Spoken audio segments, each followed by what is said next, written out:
네, 안녕하세요. 반갑습니다. 광주광역시의회 부의장 최은지입니다.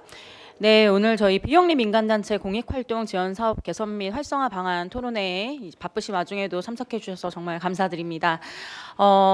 그 일부에서 사회자님께서 말씀을 해주셨는데요. 오늘 이제 의원님들 같은 경우에는 토론회가 지금 3개의 토론회가 동시에 개최되기도 하고 또 잘 아시겠지만 그 이번에 영광에 또 재선거가 있어가지고 의원님들이 거기 좀 많이 가셨습니다. 그래서 의원님들이 그 참여를 못하셨다고 해서 이 문제에 대해서 관심이 없으신 건 아니라는 점을 알고 계시면 좋으실 것 같고요. 저는 오늘 그 토론자와 발제자 소개를 좀 빠르게 진행을 하겠습니다. 네, 발제자 소개부터 올릴게요. 한국지속가능발전센터의 윤희철 센터장님. 네, 주재환 광주 사랑나눔 공동체 대표님. 네, 두 분께서 발제해 주실 거고요. 토론자 소개하겠습니다. 광주 전남연구원 전수석 연구원이신 김재철 연구원님. 네, 최낙선 시민생활환경회의 상임이사님. 네, 세 번째 발제자이신 김동열 광주민중예술인 단체 총연합 사무처장님께서는 오늘 개인적인 사정으로 인해서 지금 이 자료집에 서문으로 토론문을 대체하셨습니다. 네, 양해해 주시면 감사하겠습니다. 네, 마지막으로는 우리 광주광역시의 손명희 시민소통과장님 참석하셨습니다. 네, 발제자 두 분의 발제 듣고요. 토론 진행한 이후에 우리 플로어에 계시는 우리 비영리 민간단체 관련해서 질의하실 분들 있으시면은 질의응답 시간 갖도록 하겠습니다. 지난해 사실 이 비영리 민간단체 이 사업, 이 공익활동 지원 사업에 대한 개선이 필요하다라는 것을 지난해 행정사무감사 때 제가 지적을 했었습니다. 그래서 조금 이슈가 됐었고 우리 집행부에서 그 이후로 많은 개선 방안들을 마련을 했었거든요. 그래서 저도 오늘 이 토론회가 상당히 기대가 됩니다. 작년에 지적한 이후에 그 지적이 있었던 이후에 올해의 이 비영리 민간단체 공익활동 지원 사업은 어떠한 변화가 있었는지 그것에 대해서 우리 과장님을 통해서 들을 수 있을 것 같고요. 또 여기 계신 이제 발제자 분들께서 워낙에 전문가이시기 때문에 지금 현재에도 한계가 당연히 있고 부족한 점이 많습니다. 그래서 그런 부분들에 대한 개선 방안까지 좀 말씀을 해주시면 앞으로 향후에도 이 비영리 민간단체 공익활동 지원 사업이 정말 투명성과 책임성을 확보해서 우리 광주시의 시민협치의 본보기가 될 수 있도록 저도 의정활동에 잘 반영을 하도록 하겠습니다. 네, 그럼 토론회 시작하겠습니다. 먼저 첫 번째 발제자이십니다. 한국지속가능발전센터의 센터장님이신 윤희철 센터장님, 큰 박수로 환영해 주십시오.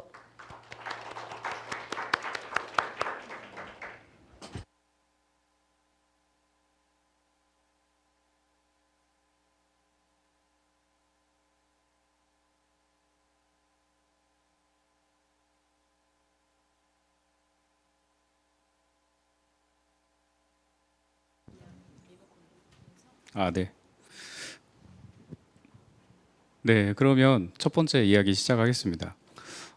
저를 아마 특별히 불러주셨던 것은 아마 지금 이 자리에 계신 분들 상당수, 대다수가 제 사랑하는 동지이자 그리고 또 저를 행복하게 해주셨던 모든 분들이시기 때문에 아마 그래서 좀 더 여러 가지 고민들을 담아서 얘기를 하지 않을까라고 생각해서 저를 불러주셨던 것 같고, 제가 그동안 지속가능발전센터에 가기 전에 지난 10년 동안 지속가능발전협의회에서 여러 가지 이제 비영리 민간단체 공익활동 지원 사업부터 해서 다양한 사업들의 접점을 가지고 움직였던 것들이 있었기 때문에 아마 좀 더 체감할 수 있는 이야기들을 하지 않을까 싶어서 저를 부르셨던 것 같습니다.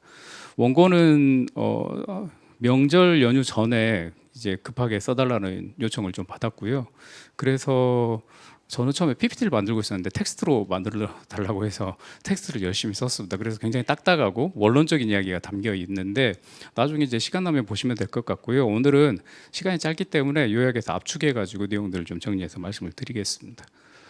제 이제 가장 중요한 부분은 비영리 민간 오늘은 특별히 비영리 민간단체 공익활동 지원 사업에 대해서만 얘기는 하는 겁니다. 그래서 아마 오시는 분들 중에는 비영리 민간단체 아니면 또 NGO에 관련된 다양한 이야기거리들을 생각하실 수 있는데 저는 딱 그 사업에 대해서만 국한적으로 해서 말씀을 드리겠습니다. 왜 사업을 시작하게 됐는지에 대한 다양한 이유들은 있습니다. 그리고 또 현재 다양한 주체 협력이 또 필요하기도 하고 그런 부분에서 비영리 민간단체가 중요하다라는 것은 모두가 인지하고 있고 이 자리에 있는 분들 모두가 동의합니다. 그래서 저도 좀 궁금해서 최근에 자료를 가지고 다시 한번 찾아봤습니다. 전국적으로 12,447개의 비영리 민간단체가 정식적으로 등록돼서 활동을 하고 있습니다. 또 광주는 어떻게 됐느냐라고 봤을 때 623개가 시민사회 편람에 등록되어 있고 중앙정부의 그 비영리 민간 시민사회 지원단체 플랫폼에 들어가 보면 약 700여 개 정도가 702개인가 이렇게 지금 현재 등록이 되어 있습니다. 이 시민사회 편람의 623개를 보고 저는 사실은 좀 아쉬움과 안타까움도 느끼는 게 왜냐하면 제가 2014년에 처음으로 시민사회 편람을 봤을 때 그때 당시에 광주에 등록된 시민사회 편람 안에 비영리 민간단체는 약 1000여 개였습니다. 지난 10년 동안 약 400여 개가 사라졌다라고 생각하시면 될 것 같고요. 그리고 또 실제 활동하는 여부도 따지고 보면 다들 아마 이해를 하실 건데 그런 현상들이 계속해서 시민사회 안에서 벌어지고 있다라는 것들을 이해하시면 되겠다 싶어서 자료로 갖고 왔습니다.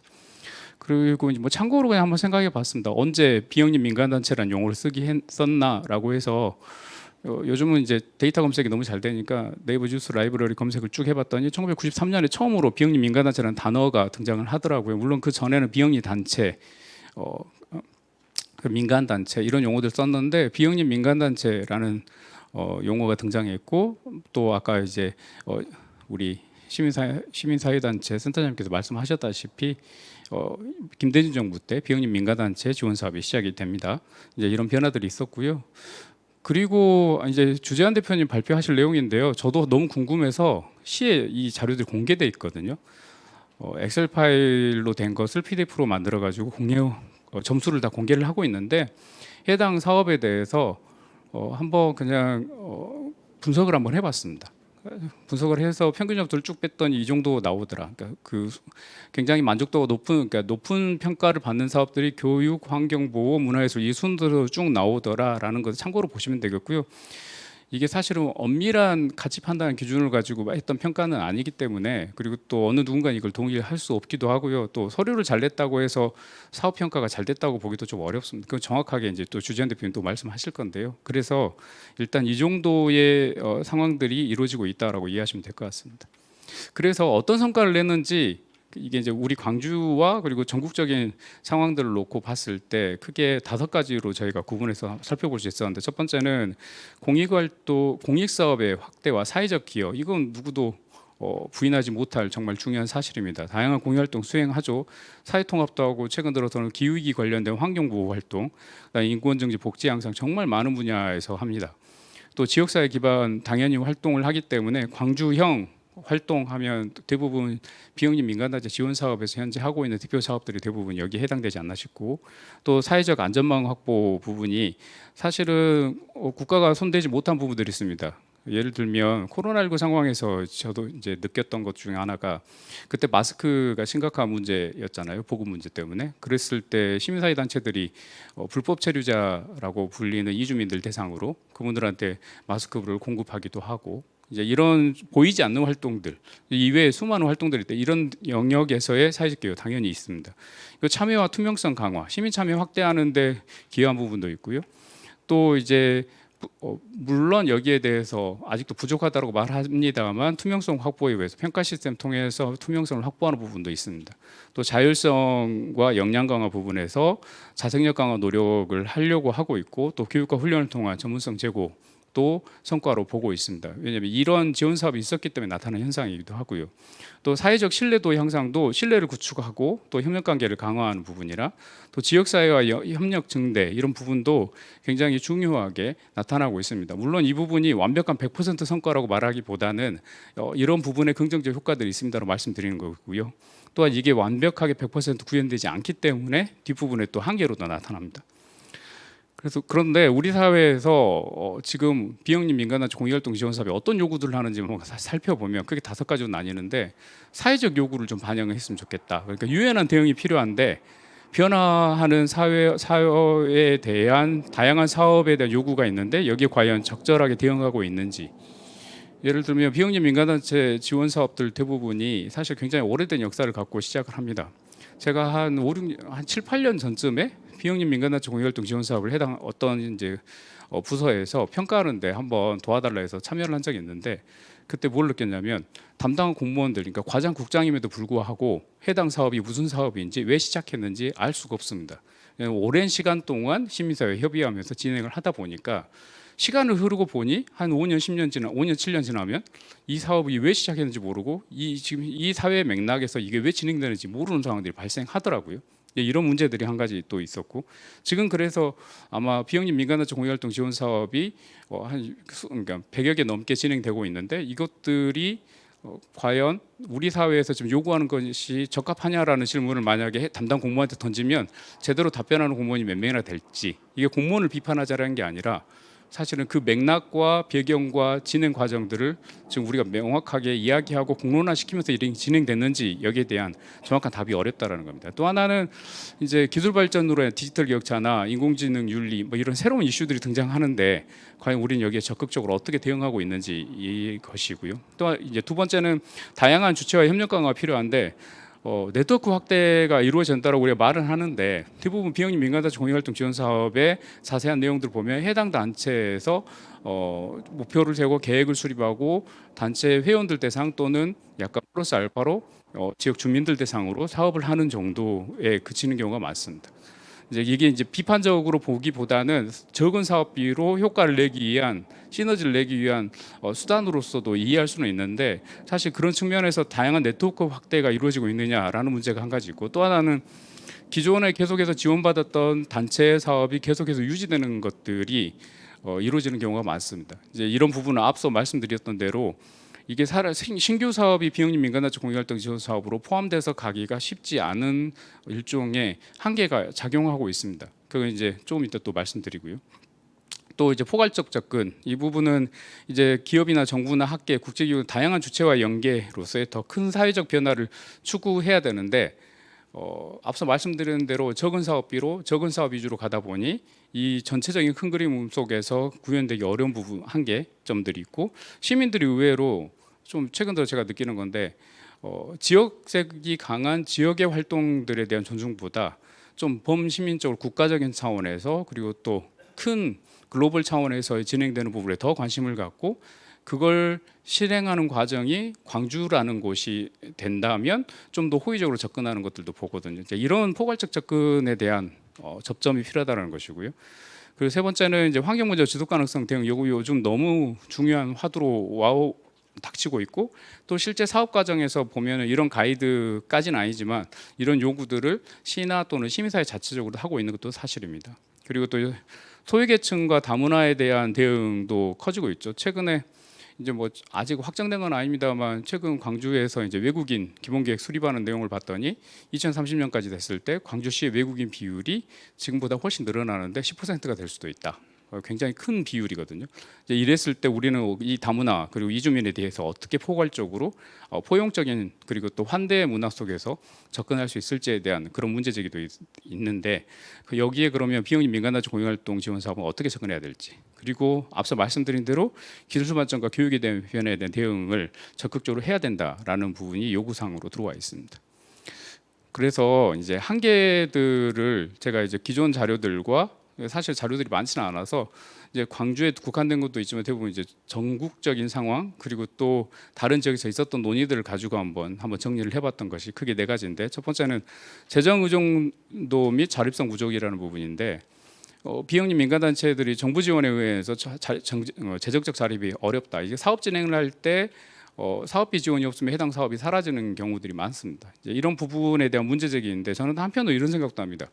정부가 공익적 가치를 위해서 공공성을 기반으로 하는 사업을 못하는 상황에서는 비영리 민간단체가 해당 뭐랄까 힘을 넣어서 사업비를 받아가지고 진행하는 것은 공공성을 확대하는 데 당연한 것이다라는 논리도 됩니다. 그래서 이 부분에 대해서 무조건 문제다, 이거는 뭐 자립성을 강화해야 된다라고 제가 좀 말씀드리기보다는 어느 부분까지 우리가 자립성을 확보하고 어느 부분에서는 시가 또 행정이, 시의회가, 교육청이 더 노력해서 예산을 투입해서 사업을 할 수 있게끔 할 것인지, 이런 좀 포괄적인 공론장이 좀 있었으면 좋겠다라는 부분으로 좀 말씀을 드리고 싶고, 최근 들어 자부담 의무화로 재정적 부담이 커질 가능성이 크다라는 얘기들이 계속 나오고 있는데, 이건 제가 현장에 있지 않기 때문에 지금은 이건 조금 이따 이제 현장의 목소리를 좀 들어봐야 되지 않을까 생각도 들고요.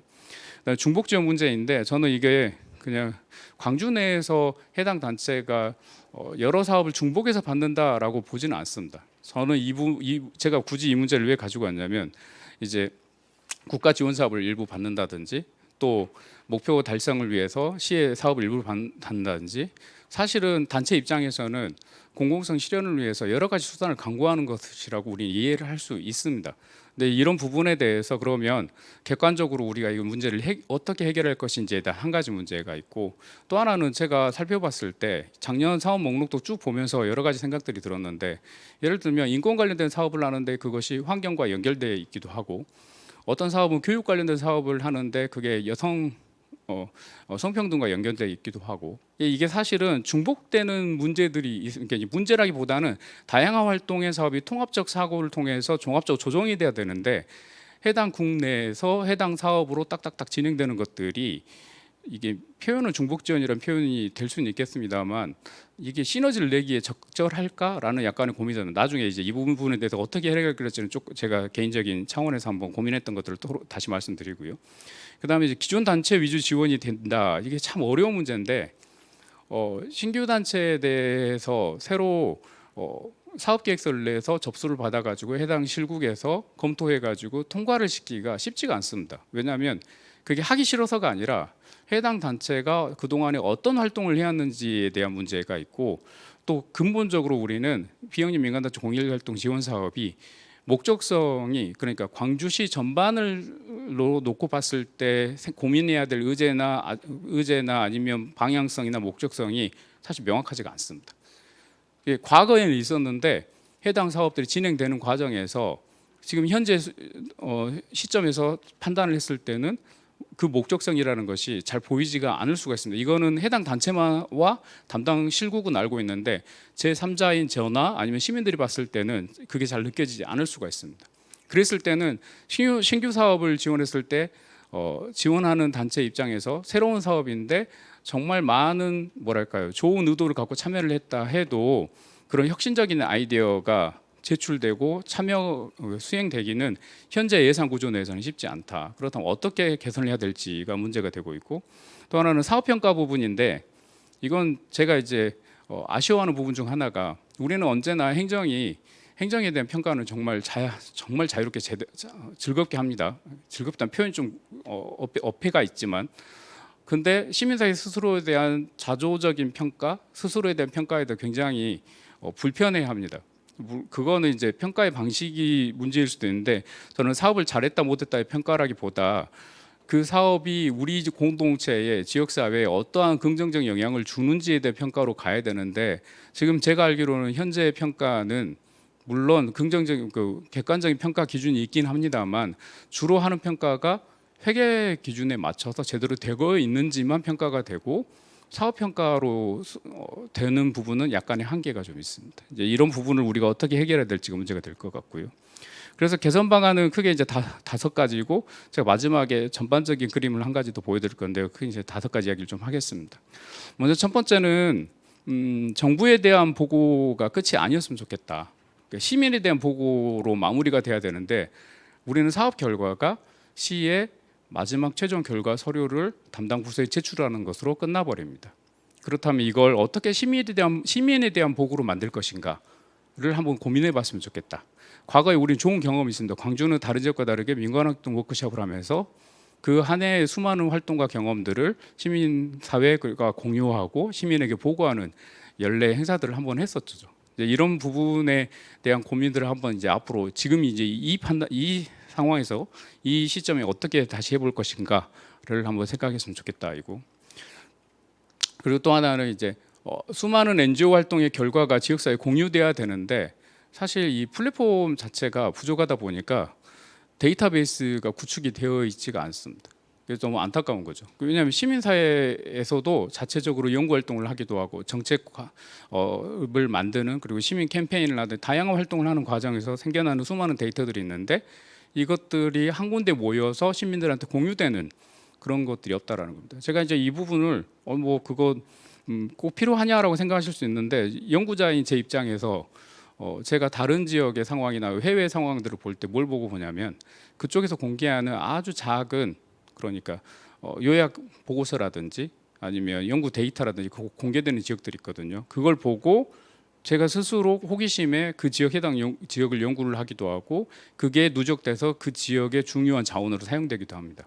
근데 우리는 정말 많은 노력을 시민사회가 함에도 불구하고 그걸 축적해 놓고 공유하는 장이 과연 적절하게 있었는가? 이게 행정의 보고서가 제출되고 끝나버리는 것이 너무 안타깝다라는 생각이 듭니다. 근데 이런 부분들을 그러면 시민사회 지원센터를 중심으로 어떻게 플랫폼을 만들어갈 것인지 지금도 아마 그런 고민들 하고 계실 것인데 여기에 대한 생각이 있고요. 그리고 또 앞서 말씀드린 대로 공공을 위한 사업에 정부 지원은 당연하다라는 주장과 함께 언제까지 공공의 지원에 기대면서 활동을 할 것인가 이 두 가지 양립되는 문제가 있습니다. 저는 이게 그 흑백 논리처럼 하나로 답이 정해지지 않는다고 생각합니다. 그렇다면 공공을 위한 사업에 정부 지원 당연하다는 주장은 어느 정도 범위에 어떻게 할 것인지 우리 지역사회 내에 사회적 합의가 있어야 되고 그것을 계속해서 유지하려면 객관적인 평가 기준과 시민들이 그걸 동의할 수 있는 그 기준 내가 있어야 된다라는 생각이 들고요.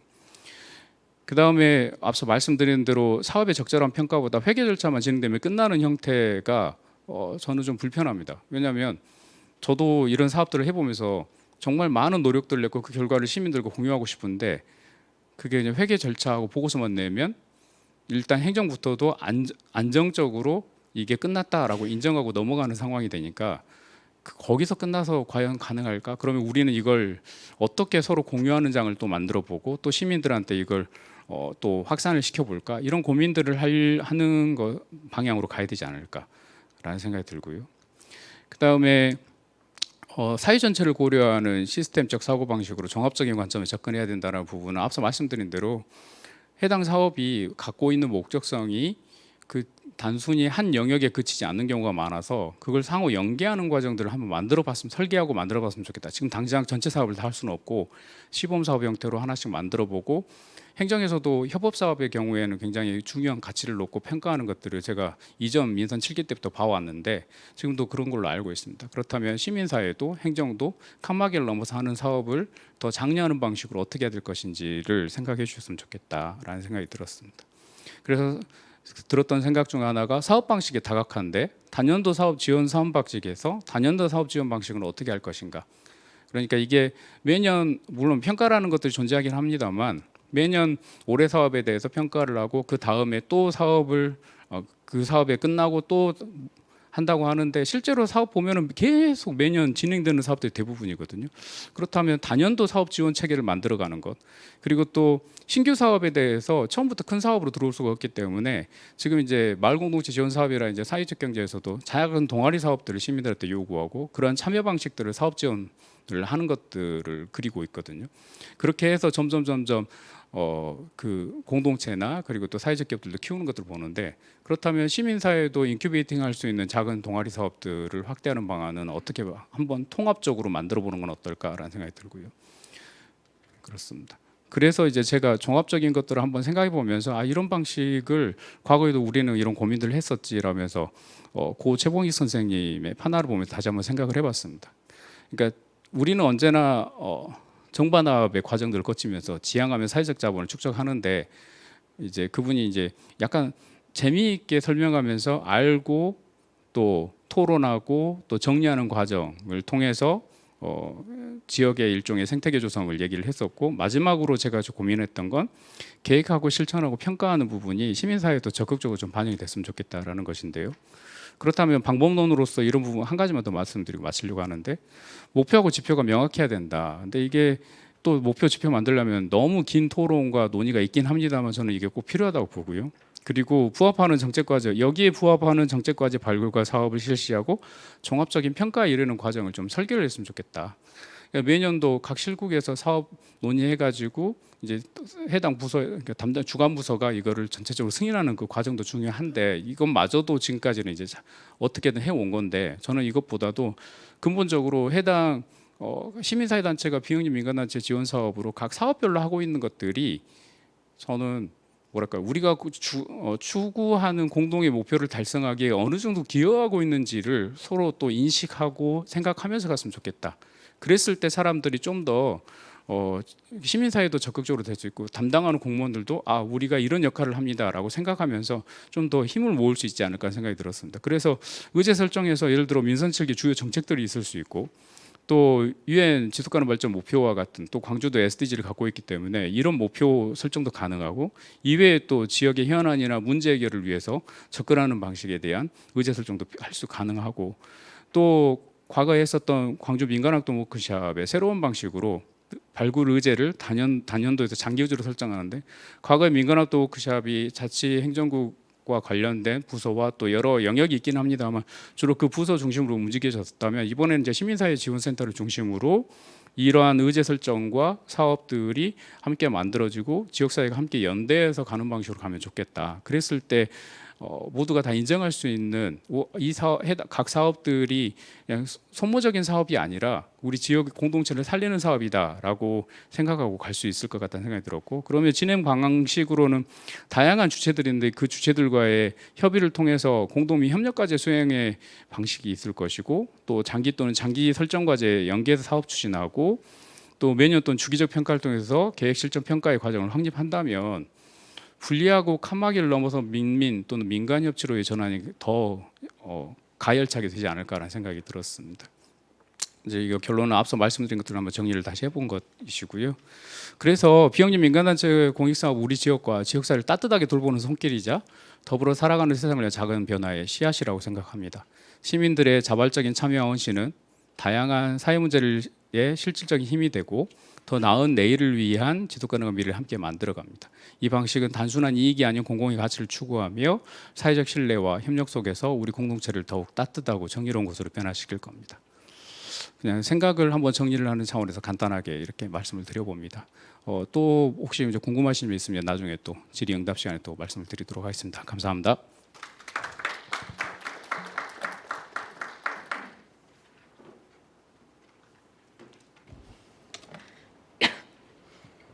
네, 윤희철 한국지속가능발전센터장님께서 지금 이 비영리 민간단체 공유활동 지원 사업 개선 및 활성화 방안에 대해서 또 설명을 해주셨습니다. 사실 이 성과, 비영리 민간단체 공익활동 지원 사업의 성과 같은 경우에는 전부 다 느끼고 계실 거라고 생각합니다. 우리 사회적으로 굉장히 긍정적인 영향을 미치고 있고 또 사회적 안전망을 보완하는 역할을 하고 있죠. 그래서 우리 비영리 민간단체 공익활동 사업이 조금 더 확산이 돼서 우리 사회에 좀 따뜻한 손길을 펼쳐줬으면 좋겠다라는 말씀을 주셨는데요. 저도 이 의견에 굉장히 동의를 하고요. 이것을 이제 실행하기 위해서는 한계를 극복하는 방안으로 개실평이라고 요약을 해주셨어요. 그래서 계획과 실행, 평가가 굉장히 중요하다라는 말씀을 해주셨는데, 이 다음 이 발제자분 그리고 우리 토론을 통해서 이 계획과 실행 그리고 평가에서 어떤 한계들이 있는지 또 어떻게 개선해 나갈 수 있는지 우리가 들어보는 시간도 갖도록 하겠습니다. 네, 다음 발제자분 소개하겠습니다. 우리 광주 사랑 나눔 공동체 대표님이십니다. 주재한 대표님께서 비영리 민간단체 공익사업 컨설팅 결과 및 과제에 대해서 발표해 주시겠습니다. 네, 안녕하십니까. 방금 소개받은 광주 사랑 나눔 공동체 주재환 대표입니다. 저희 단체는 지금 현재 775단체 중에 한 개의 단체로 소속이 되어 있는데 실적으로 공익지원 사업에 선정 단체가 150개의 단체잖아요. 단체에 저희도 좀 포함이 되어 있습니다. 그래서 저희가 그 컨설팅 결과 및 그 과제에 대해서 저희가 좀 다양하게 좀 생각을 좀 해보고, 올해 처음 도입된 그 공익사업 컨설팅 입니다 이번엔. 그래서 그 비영리 공익단체에서 어려운 관문일 수도 있고 반대로는 환영받는 그 컨설팅일 수도 있어요. 그래서 그 대다수 그 단체들에서는 거의 그 환영하는 그런 컨설팅이었습니다. 처음에 저희가 저희 컨설턴트가 11명으로 구성이 돼 있는데 각 10개씩 좀 나눠서 좀 진행하다 보니까 처음에는 왜 이 컨설팅을 진행해야 돼? 반대가 엄청 심했습니다. 심하고 어떤 단체에서는 대환영하는 그런 단체도 있어서 이 컨설팅에 대해서 간단하게 좀 말씀을 좀 드리려고 합니다. 그래서 왜 이 컨설팅에 대해서 반대했는지에 대해서 한번 좀 여쭤봤는데 바쁜데 왜 와서 귀찮게 해 등등 다수 그런 그런 말씀을 좀 하셨고요. 좀 환영하는 단체에서는 사업 예산 부분이 사용이 좀 어려운데 이번 컨설팅을 통해서 정확한 방향성을 잡아주고 그리고 특히 저희 단체들이 좀 어려워하는 보탬 이 시스템에 대한 한계에 대해서도 여러 가지 좀 물어봤던 그런 부분이 좀 있었습니다. 컨설팅을 하면서 더 단체들과 소통을 좀 매개체가 좀 되는 역할을 좀 했고요. 그리고 단체에서 좀 어려웠던 부분에서는 우리 담당 중관님께 좀 사항을 좀 말씀드려서 좀 개선할 수 있는 방안에 대해서도 한번 좀 고민을 해보는 계기가 좀 되었습니다. 제가 비영리 민간단체 공익사업 컨설팅 결과 및 과제에 대해 직접 느낀 부분에 대해서 이제 발제를 좀 진행해 보려고 합니다. 저희 컨설팅 개요는 비영리 민간단체 지원법 제7조 4항에 의해서 진행되었고요. 그리고 목적은 총 150개의 기관 단체 중에 평가가 낮은 66개 단체를 대상으로 해서 컨설팅이 진행했다는 부분에 대해서 말씀드립니다. 그리고 컨설팅 목표는 공익활동 취지에 맞게 사업 내용 변경하거나 사업의 성과에 도달할 수 없는 지원 문제에 대해서 좀 생각을 좀 해봤고 이 비영리 공익 지원 사업의 컨설팅 결과 및 과제에 대해서 좀 직접 좀 생각을 다시 한번 좀 해봤는데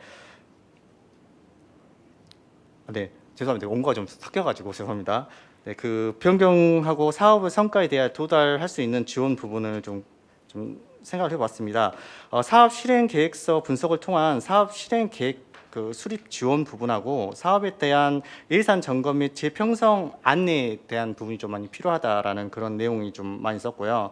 이 필요한 부분에서는 저희가 사업 실행 계획서 수정 보완 부분을 좀 요청드려서 좀 컨설팅을 좀 진행했고, 그리고 저희 컨설팅단이 사업 실행 계획서 분석에 대한 방법에 대해서는 1대1 단체를 좀 만나서 대면으로 컨설팅이 진행됐다는 부분에 대해서 말씀을 드립니다.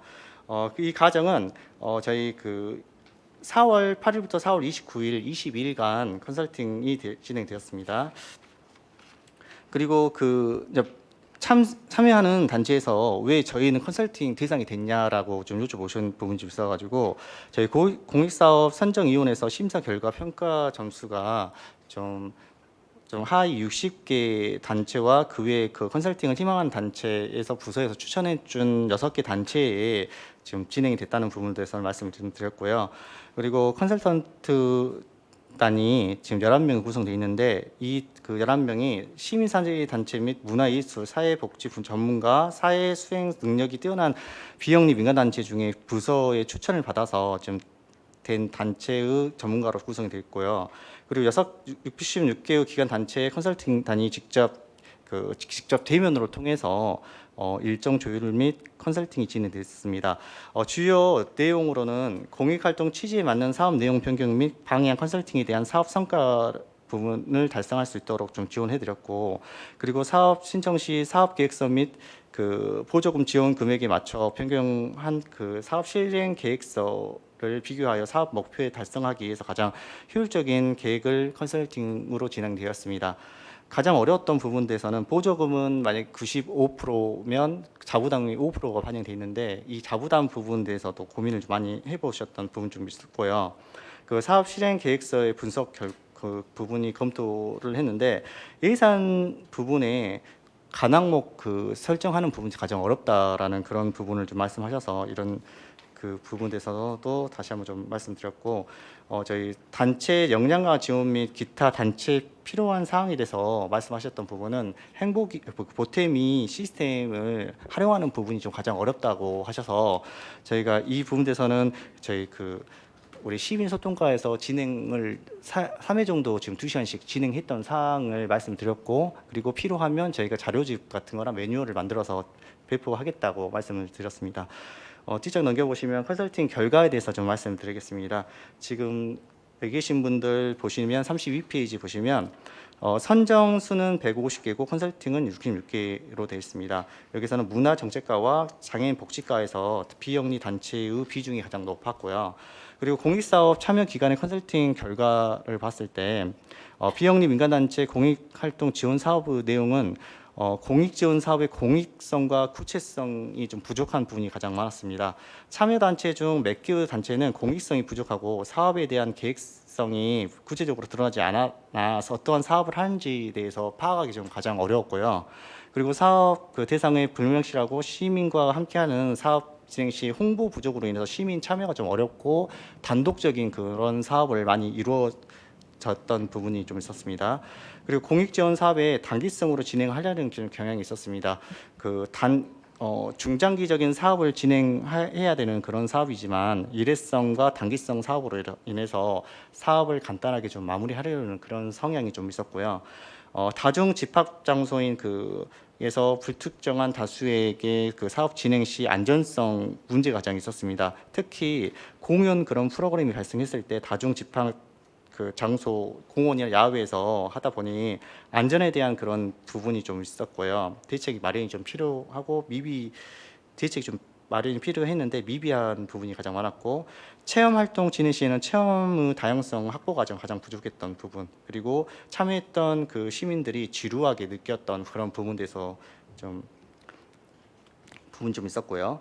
그리고 비영리 민간단체 공익활동 지원 사업의 예산 부분을 봤을 때 총 10억의 예산을 투입하여 진행하는 사업이지만 한 사업당 최소 400에서 최대 3천만 원 규모까지 지원을 지금 하고 있습니다.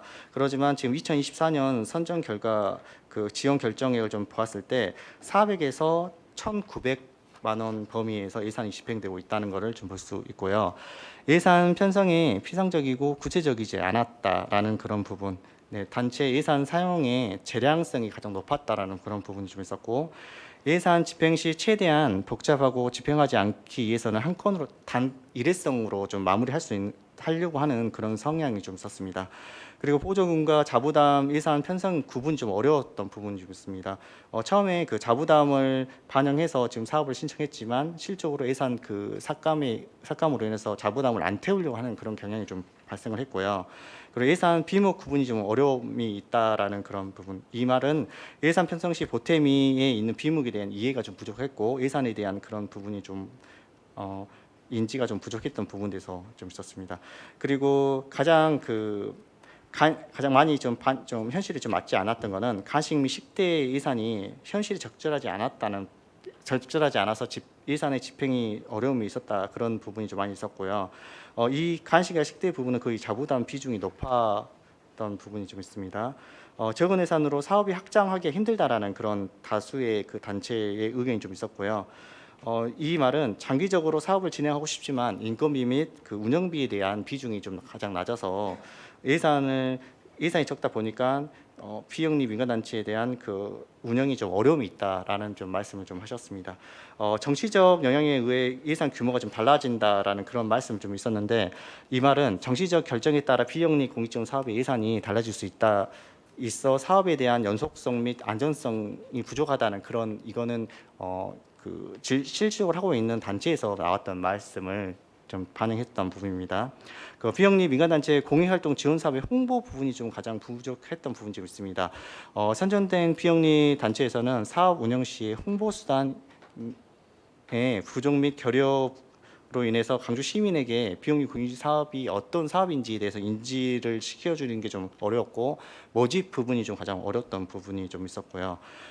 그 지방 보조금 입력 시스템, 그러니까 보탬이 시스템에 좀 어려운 부분에 대해서 좀 말씀을 좀 해주셨는데, 보탬이가 2022년부터 보탬이 시스템으로 변경돼서 이를 좀 인지를 못한 관리자분들이 거의 고령으로 운영하시는 분들이 많다 보니까 보탬이 시스템에 대해서 사용에 대한 부분이 좀 가장 어려웠다는 그런 부분이 많았습니다.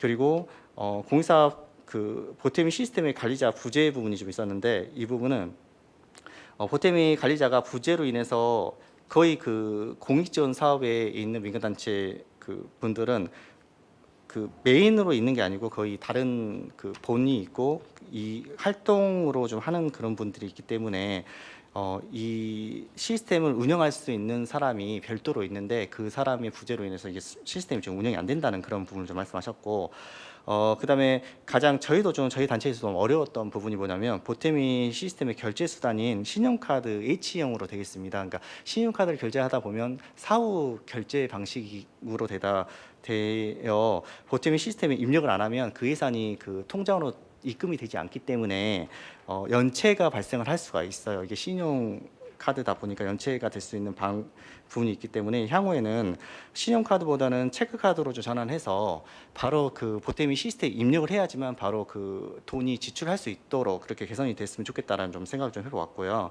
그리고 보탬이 시스템 교육이 좀 부족하다는 그 지금 제가 다녀왔던 컨설팅을 했던 단체에도 실적으로 저희 시민소통과에서 보탬이 시스템에 대한 그 매뉴얼이나 교육 부분을 가장 많이 지금 진행을 하고 있고 홍보를 하고 있지만 실적으로 그 보탬이 관리자가 그 고령으로 인해서 그 인지를 잘 못하고 실적으로 교육을 받아도 거기 보탬이 시스템에 대해서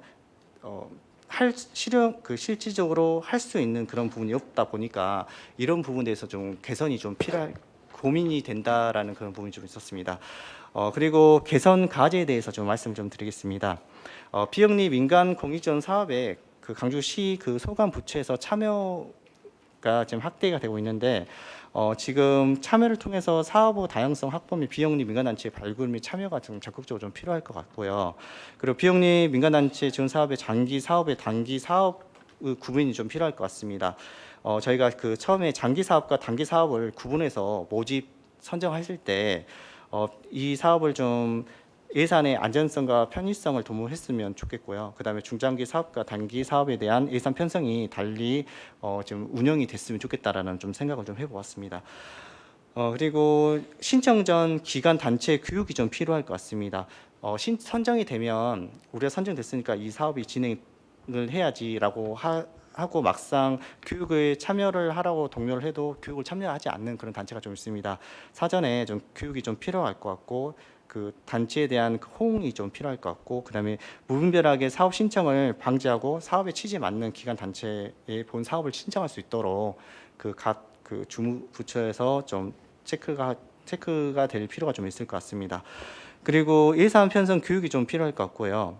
본 사업이 선정되면 그 단체에서 예산 관련된 교육으로 실질적으로 본인이 사업계획서에 제출했던 사업계획서를 다시 한번 좀 수정 보완하는 그런 시간을 좀 가졌으면 좋겠습니다. 그리고 그 홍보수단 부분을 말씀을 드렸는데 다양한 홍보수단 그 발판을 좀 마련해서 비영리 그 실적으로 비영리 민간단체들이 잘 알지 못해서 지금 처음에 서두에 말씀드렸듯이 775 단체가 지금 2024년 2분기에 지금 등록이 되어 있는 단체입니다. 하지만 그 홍보를 이 내용에 대해서 잘 몰라서 특정 단체만 계속 그 비영리 공익단체 사업에 신청을 하는 그런 부분이 좀 있습니다. 그래서 이런 부분에서 비영리 민간단체에 대한 홍보 수단을 좀 마련해 주셨으면 좋겠다는 좀 생각을 해봤고요. 그리고 지금 모든 단체에서 좀 고민을 하고 있는 보탬이 시스템의 교육에 대한 관리자 양성 및 역량 강화에 대한 그런 부분도 좀 필요할 것 같습니다. 실질적으로 저희도 지금 작년부터 보탬이 시스템을 좀 활용하다 보니까 처음에는 좀 어려움을 좀 느꼈지만 실제 막상 하다 보면 그렇게 어렵지는 않은 그런 시스템입니다. 이게 그래서 그런 매뉴얼을 좀 구축을 해서 좀 열악한 단체에 좀 배포가 좀 필요할 것 같고요. 지금 사업을 진행하고 있지만 보탬이 시스템 못하는 단체에서는 주무부서에서 직접 입력을 해준다는 그런 말씀을 좀 하시더라고요. 그래서 주무관님들도 업무가 가장 많지만 이 사업을 마무리하기 위해서 주무관님께서 직접 투입이 돼서 이런 그 시간을 투자하는 그런 부분에 대해서 좀 개선이 좀 보완이 좀 될 필요가 있다라는 좀 생각을 해보았습니다. 본회로 지금 최하의 그 단체도 있지만 어떻게 보면 열심히 하는 단체가 가장 많습니다. 그러면 강주시를 홍보하고 비영리 민간단체에 대한 활성화를 좀 할 수 있는 단체가 있기 때문에 우수 단체에 대한 성과 부분을 확실하게 좀 보상 체제 부분에서도 한번 고민을 좀 해보시면 좋겠다 생각이 좀 들고요. 저희 단체로 말씀드리면 작년 같은 경우에는 그 다른 그 부서에서 타 협업을 통해서 연수 기회를 좀 제공해 주시더라고요. 그 독일을 갈 수 있게끔 제공해 주셨는데 저희 단체에서는 독일을 갈 수 있는 사람이 없어서 저희가 그 포기를 하고 다른 단체에게 좀 양보를 했던 부분이 좀 있는데 이런 부분도 좀 고려를 해서 열심히 하고 홍보를 하고 그다음에 이 성과 시너지를 좀 내면 좀 약간 보상 체계에 좀 있다라는 그런 부분 좀 그런 부분이 좀 있었으면 좋겠고요. 그 단체 운영에 좀 필요한 부분이 좀 필요한 부분이 있다. 66개 단체에서 저희가 컨설턴트와 마지막 좀 회의를 진행하다 보니까 사무실 없이 그냥 그 단체 이름만 있고 그렇게 좀 운영하는 단체가 좀 있습니다. 그래서 그 모일 수 있는 공간 그런 부분이 좀 있으면 좋겠다라는 그런 의견이 좀 있어서 한번 말씀을 드렸습니다. 네, 많이 부족할 수 있겠지만 실질적으로 제가 이 비영리 공익지원 사업을 하다 보니까 실적으로 저희 단체의 좀 어려움이나 아니면 다른 단체의 어려움이 좀 많이 있겠다라는 생각을 좀 해봤고요. 그 주무 부서에서도 가장 고생을 많이 하고 계시겠다라는 생각 좀 해보게 되었습니다. 네, 다시 한번 이 좋은 기회를 주셔서 감사합니다. 네, 주재한 광주 사랑 나눔 공동체 대표님께서 비영리 민간단체 공익사업 컨설팅 결과 및 과제에 대해서 발제해 주셨습니다. 그 비영리 민간단체 공익사업 컨설팅이 올해 처음으로 진행이 됐습니다. 지난해 그 이제 지금까지 비영리 민간단체 공익활동 지원 사업의 이제 지원 형태가 평가라든지 이런 계획을 세우는 부분이라든지 이런 부분들을 비영리 민간단체 스스로 다 진행을 해야 됐기 때문에 이제 결과물만 놓고 보면 조금 아쉬운 부분들이 있었습니다. 그래서 이 사업 자체에 지금 10억이라는 우리 시의 예산이 투입이 되거든요. 그런데도 불구하고 사실 더 잘할 수 있는데 이 한계 때문에 더 잘하지 못하는 단체들이 많다는 그런 판단에 우리 집행부에서 열심히 고민을 하셔서 이런 컨설팅 프로그램들을 도입을 하셨어요. 그래서 오늘 우리 주재한 대표님께서 이 컨설팅 결과를 되게 상세히 소개를 해주셨는데 비영리 민간 단체에 좀 실질적인 도움이 됐을 것 같아서 이 컨설팅 도입 자체에 대해서는 굉장히 좋은 효과가 있었구나 하는 것을 알게 됐습니다. 보태미 시스템이 문제구만요. 네. 지금 우리 주무관님들께서 일 사업 때문에도 바쁘신데 직접 또 보태미 시스템을 직접 입력해 주시고 있다고 하니까 이 부분에 대해서도 앞으로 어떻게 교육을 할지 조금 더 고민을 해봤으면 좋겠습니다. 네, 또 그 내빈께서 참석해 주신 내빈 소개를 해야 될 것 같아요. 또 추가로 참석해 주신 분들이 계셔서 소개하겠습니다. 전국 아파트 연합회 광주 지부의 한재용 대표님 오셨습니다. 네. 감사합니다, 대표님. 네, 다음으로 광주 NGO 시민재단의 정영일 이사장님 자리하셨습니다. 네, 감사합니다. 네, 다음은 토론 이제 시작하도록 하겠습니다. 우선 김재철 광주 전남연구원 수석연구원님께서 비영리 민간단체 공익활동 지원사업 개선과 활성화 방안에 대해서 토론해 주시겠습니다. 예, 우리 윤희철 선생님이랑 우리 주제 발표 내용에 대해서 또 제가 하고 싶은 이야기 뭐 이런 거 다 또 이렇게 나왔고 또 해주셨고 중복 안 되게 좀 말씀을 드려야 될 것 같아서 최소한 어떤 좀 그 빠져 있는 부분들 중심으로 좀 말씀을 드려볼까 합니다. 우선 우리는 이제 이 비영리 민간단체 공익활동 지원 사업 그러면 이제 막 민경보 사업 통상 이제 이렇게 하는데요. 포괄적으로 이야기를 하면 민경보 사업 예산 규모 아마 다 모르실 거예요. 우리 광주시 민경보 사업 예산 규모가 얼마나 되는지. 글쎄요, 저도 최근 자료를 확인을 안 해봤는데 제가 시청에 잠시 있을 때 2017년도에 600억이 넘었습니다. 아마 지금은 1000억이 다 넘어갈 거라고 생각을 합니다. 빠르게 증가하고 있거든요. 민경보 사업 예산 규모도 빠르게 증가하고 있고 사업 어떤 수도 빠르게 증가하고 있고 이제 그렇게 보고 그렇게 이제 증가할 수밖에 없어요. 이게 하방 정직성이 있거든요. 민경보 사업이라는 것이 한번 지원해주면 쉽게 끊지를 못하거든요. 그래서 또 신규로는 계속 늘어나고 뭐 이런 것이 있고 또 이제 사회가 다양화되니까 여러 단체에서 민간 단체에 요구하는 사업들도 많고 민간 단체에서만 요구하는 사업이 있는 게 아니고 행정에서도 행정이 기획해서 이런 민경보 사업 또 이 공익활동 지원 사업으로 이렇게 또 하는 사업들도 굉장히 많고 그러니까 굉장히 늘어나고 있습니다. 그래서 이걸 저도 평소에 보면서 아 이게 관리가 대단히 필요할 것 같은데 이게 어마어마한 규모거든요. 시 전체 예산에서 차지한 그 규모도 그래서 좀 필요하겠다 이제 이런 생각이고 그럴 때마다 이제 이런 이야기를 할 때마다 조금 불편한 것들이 많아요. 이런 이야기할 때 좀 조심스럽기도 하고 혹시 불편하더라도 좀 이해를 해주시고요. 먼저 첫 번째로는 제가 이제 이 민경보 사업의 평가를 이제 그 광주연남연구원 시절에 처음으로 했거든요. 우리 광주시가 처음으로 이제 평가를 한 3년째 한번 참여해서 해봤는데 첫 번째는 그런 생각이 들었어요. 굉장히 좋은 사업들도 많은데 왜 이 사업을 지원을 해야 되지? 아니면 왜 이 사업을 해야 되지? 그런 사업들이 대단히 많습니다. 이게 어떻게 해서 이렇게 결정돼서 지원이 되지? 어떻게 결정됐는지는 뭐 정당한 절차를 거쳐서 했겠죠.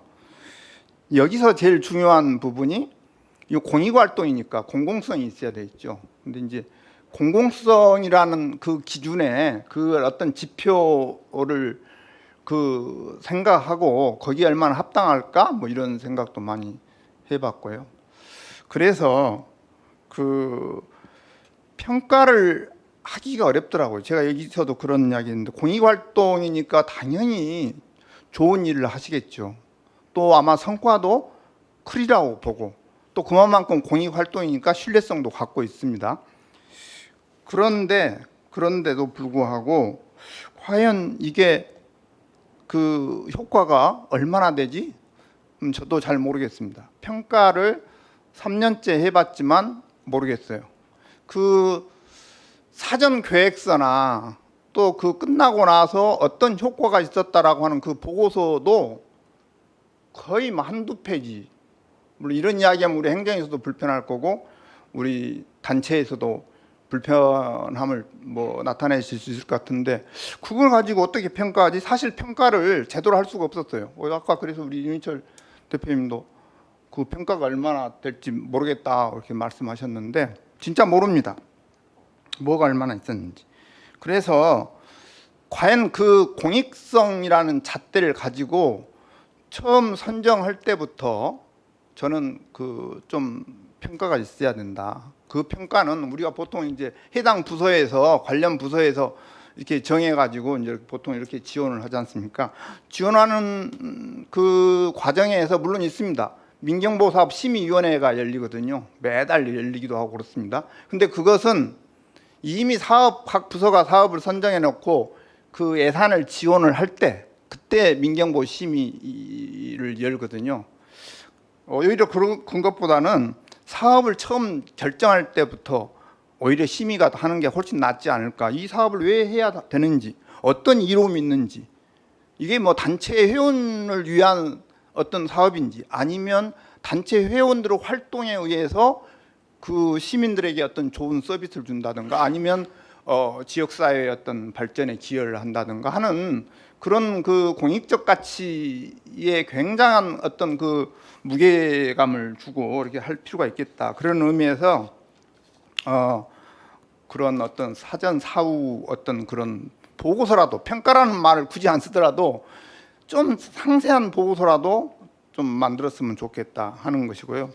그리고 이제 그 공급자 중심의 사업 어떤 발굴 내지 선정인지 저는 어떤 행정이나 단체가 단체 중심의 어떤 사업 발굴보다는 정말로 지역사회에서 또는 시민들의 요구가 얼마나 있는지 얼마나 큰지 이런 것들을 보면서 그런 어떤 민경보 사업 이런 것들이 좀 선정이 됐으면 좋겠다 합니다. 그걸 이제 포괄적으로 이야기할 때 뭐 사전 사후 어떤 보고서나 어떤 그런 평가 시스템이 좀 필요하겠다는 생각이고요.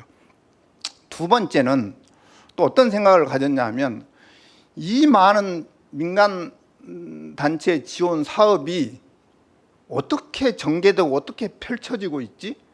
1000개도 좀 넘을 거라고 제가 생각하는데요. 뭐 저 지자체 민간 경상보조 사업 빼고, 그럼 이 1000개 이상의 사업들이 단체들이 뭐가 어떻게 이루어지는지를 아는 사람은 저는 없으리라고 봅니다. 그런 의미에서 어떤 생각을 했냐면 민간단체 사업의 포탈을 좀 만들었으면 좋겠다는 거예요. 이 1000여 개 사업이 우리가 각 분야별로 이제 물론 또 묶어지겠지만 이것만 중심으로 하는 어떤 플랫폼 같은 포털 같은 이런 것들이 있어가지고 시민들이 누구나 가서 클릭해서 가서 들어가서 보면 어떤 단체가 얼마만큼 돈을 받아서 어떤 유익한 사업을 하는지를 한눈에 좀 이렇게 볼 수 있었으면 좋겠어요. 그게 되면은 시민들도 나 이 사업에 나도 한번 참여해봐야지. 이런 사람도 이런 시민들도 있을 것이고, 또 어떤 시민들은 내가 몰랐는데 내가 좀 그 여러 단체들 공익활동 그 단체들의 활동에 의해서 내가 좀 도움을 받을 수 있겠는데, 이런 것들에 대한 서로 어떤 그 활동에 대한 공유 이런 것들이 좀 이루어졌으면 좋겠다. 그래야만 시민 참여도 활성화되지 않겠는가. 또 더불어서 어떤 이 사업에 대한 투명성이나 이런 것도 좀 만들어지지 않을까, 이런 생각 때문에 그런 것들이 꼭 하나 필요하지 않나, 그런 시스템이, 그런 생각을 들었고, 그다음에 이제 세 번째로는 우리가 포괄적으로 민경보 사업이라고는 하지만 이게 민간단체의 자발적 사업들 또는 자발적 활동의 요구에 의해서 행정이 이것은 좀 시민사회에 좀 보탬이 되겠구나 해서 지원하는 그런 사업도 있고, 또 어떤 것은 행정이 해야 될 일을 도저히 이것은 행정에서 할 수 없어, 그래서 민간단체에게 좀 이렇게 민경보 사업으로 해야 돼, 이런 것도 굉장히 많거든요. 그게 좀 애매합니다. 이걸 포괄적으로 우리는 공익활동 지원 사업 이렇게 표현을 했지만, 그런데 이게 이제 보통 행정 수요에 의해서 어떤 이루어지는 것들은 더욱더 그 계속 사업으로 추진을 하죠. 그러다 보니까 이제 아까 여러 그 발제에서도 나왔는데, 한 단체가 지속적으로 오랫동안 그 사업을 받는다, 이제 이런 이야기도 나왔지 않습니까? 그럴 수밖에 없는 구조입니다, 지금. 그래서 이것도 좀 이제 그 어떤 좀 구분이 필요할 것 같다라는 생각이 들어요. 그래서 어떤 각 부서에서 올라올 때도 진짜 이것은 행정에서 좀 해야 되는데 할 수 없기 때문에 민간단체를 지원해서 할 수 있는 것들은 좀 이렇게 제가 평가할 때도 보면 이건 좀 위탁사업으로 넘어가지 왜 민간단체 지원 사업으로 하지? 이런 것들이 많거든요. 그래서 가급적 이제 우리 또 이런 지원센터들이나 이 중간 지원 조직도 만들기 때문에 또 그런 사업들 중에는 좀 그쪽으로 좀 이렇게 그 목적에 맞게 좀 그 방식을 좀 바꿨으면 좋겠다는 생각이고요. 또 하나 최근에 이제 이야기들이 그렇기 때문에 특히 여기서 그런 이야기들이 많이 나오죠. 행정에서 기획을 해서 민간단체 활성화를 통해서 지원하는 사업들을 할 경우에 활동가들이 이제 이렇게 우리가 순수히 우리 단체 회원들의 자발적인 어떤 우리 자원을 가지고 지역사회에 이로운 자발적 활동 경우에는 그런 이야기들이 좀 안 나오는데, 그렇지 않는 경우는 활동가에 대한 보상 이야기를 할 수밖에 없는, 너무 힘들어, 우리가 이 사업을 하는데 활동가들이 너무 힘든 거예요. 이 활동가에 대한 왜 보상을 안 해주지? 이 공익적 가치, 이 공익활동을 하는데, 그래서 이런 문제도 다 연계가 되어 있기 때문에 이제 그것에 대해서도 어떻게 우리가 바라보아야 될 건지, 이제 제가 네 번째 어떤 이야기인데요. 이 공익활동 사업의 활동가에 대한 어떤 보상을 어떻게 우리가 바라볼 건지 사회적 논의도 좀 해볼 필요가 있다. 이미 나와 있으니까 현안적으로 이게 드러나 있기 때문에, 그래서 이게 이제 이건 좀 사회적 합의가 필요해요. 아니 왜 그걸 활동가들이 줘야 돼? 이렇게 비판하는 사람도 있을 거예요. 아니 그 단체에서 스스로 좋아서 지역사회를 위해서 진짜 공익활동을 하는 것이고 그러는데, 이렇게 보신 분들도 있고, 아니 그렇지 않고 어떤 사회적 가치를 창출을 했기 때문에 여기에 따른 보상은 반드시 필요하다, 이렇게 보는 분도 있기 때문에 이런 시민적 어떤 그런 논의도 좀 필요하다 이런 생각이고요. 또 필요성이 있음에도 불구하고 우리 이제 재정법 이런 것들 있잖아요. 민경보 사업에서 허용할 수 있는 어떤 또 범위가 있고 기준이 있고 그렇기 때문에 그런 것도 함께 고려가 돼야 되고 또 그것을 우회할 수 있는 방법이 또 뭔지 설사 지원을 한다 하더라도 이런 것까지 함께 좀 검토가 필요하다 하는 것이고요. 다섯 번째로 마지막으로 말씀드리고 싶은 것은 그 평가에서도 그런 의문점을 많이 가졌어요. 비슷비슷한 사업들이 굉장히 많더라고요.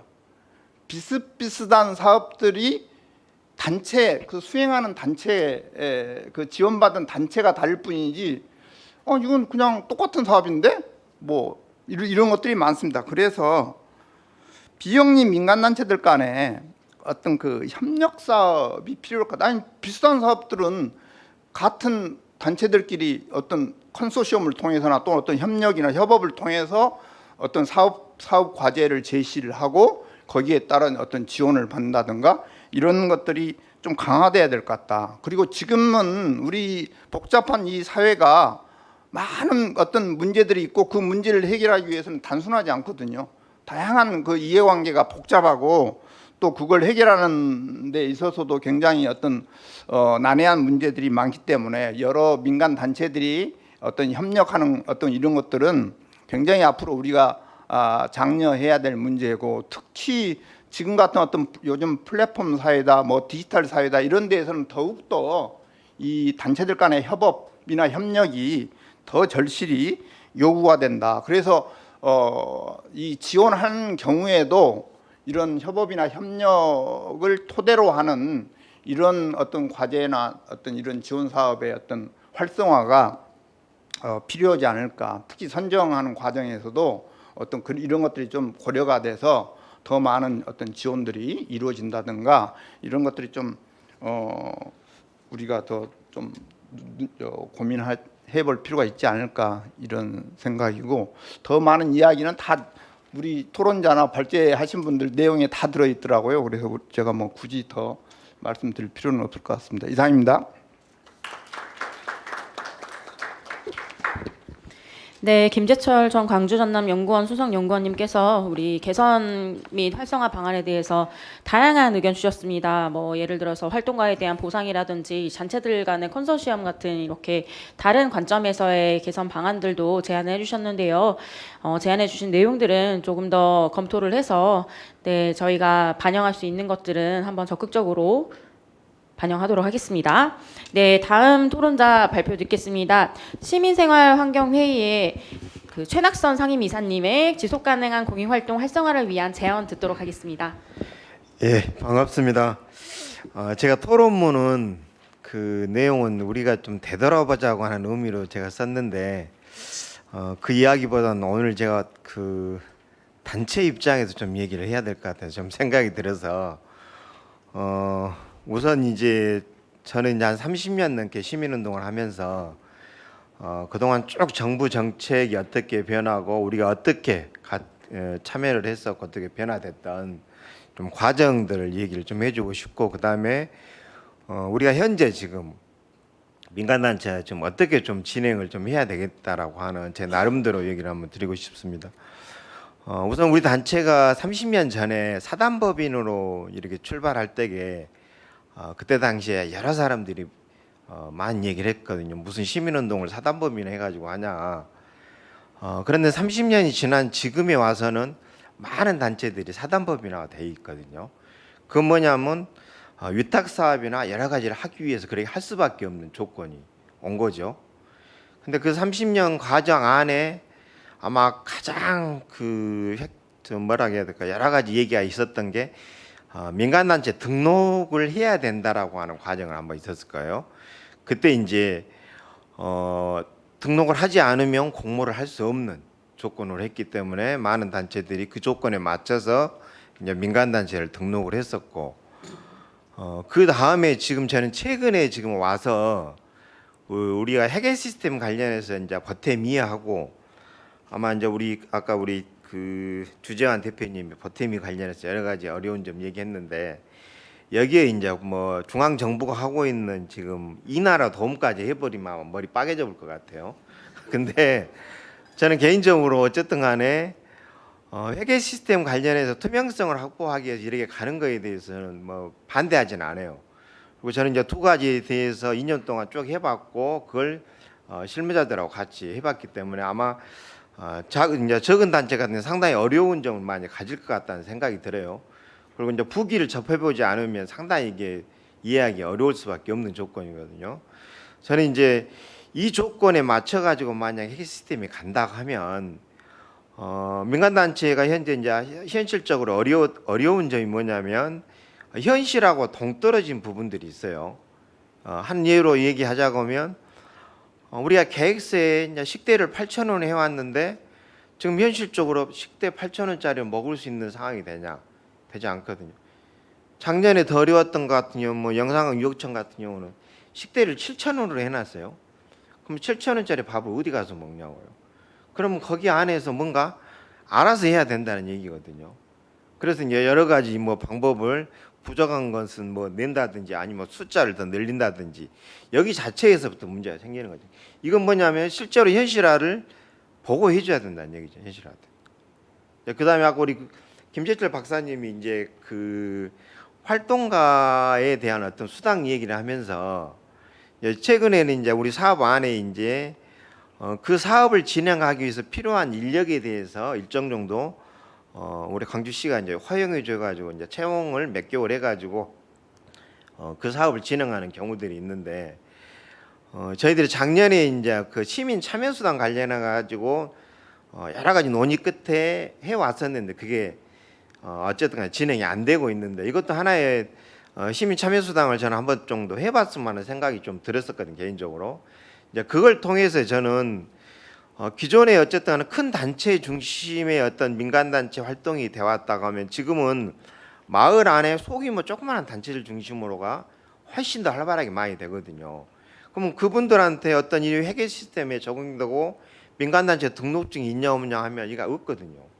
그래서 상당히 이제 그런 마을 안에서 소규모적으로 활동하고 있는 단체들은 상당히 현실적으로 힘들 수밖에 없는 상황이죠.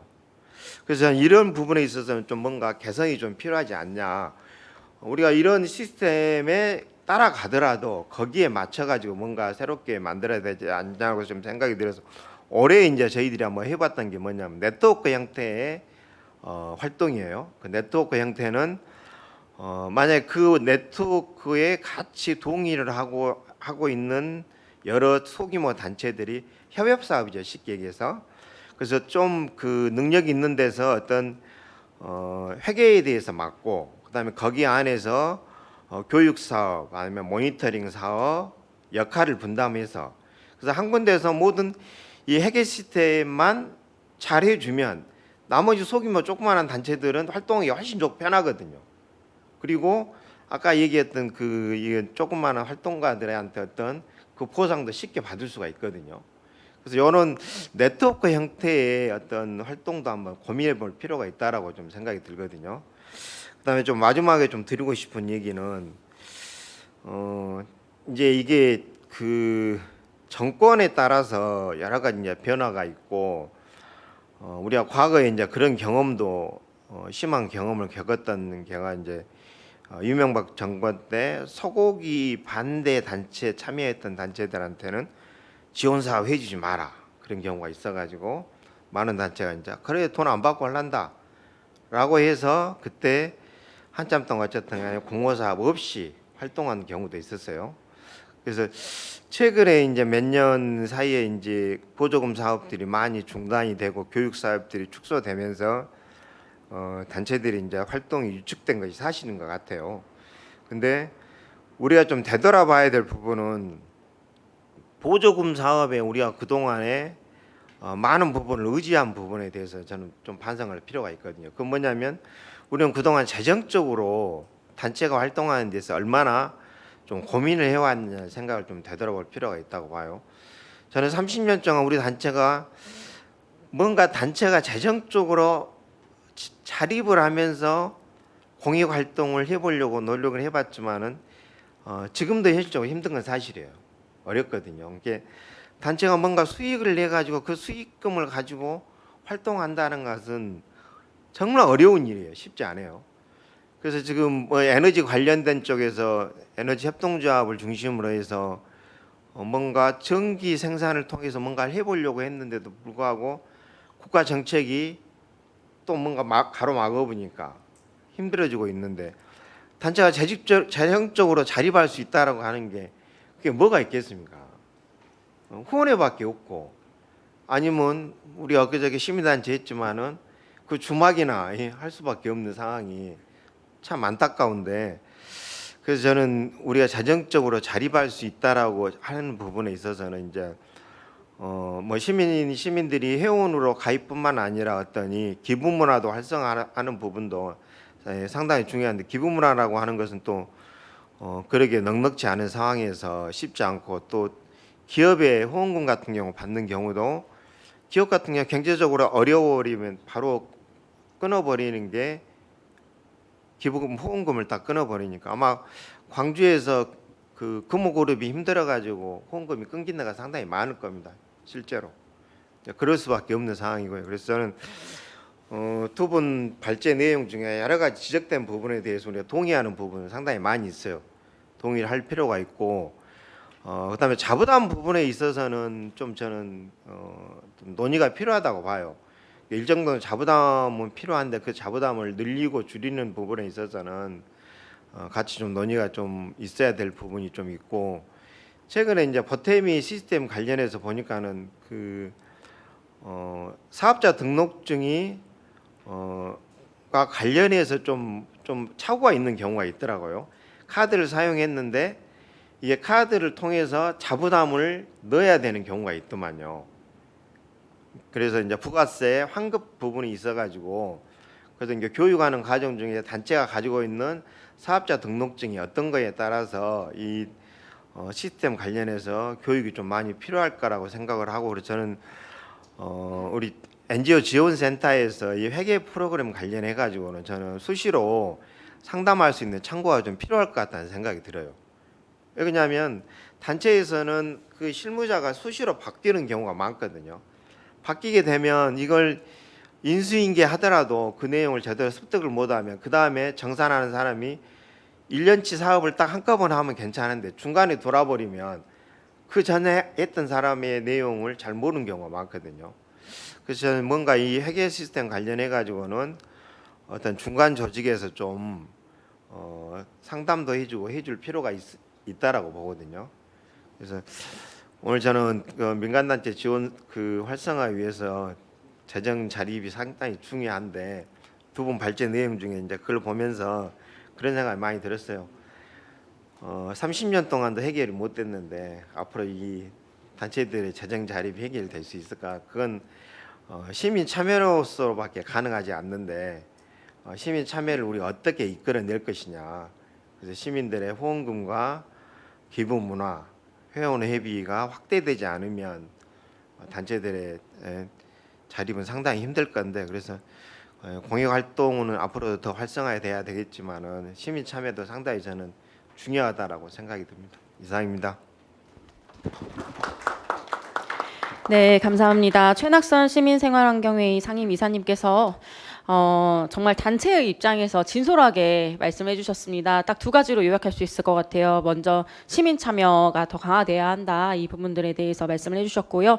또 역시 회계 시스템에 대해서 네, 말씀해 주셨는데 이 두 가지를 해결할 수 있다면 좀 더 우리 비영리 민간단체 공익활동 지원 사업이 활성화되지 않을까 네, 하는 생각을 해봅니다.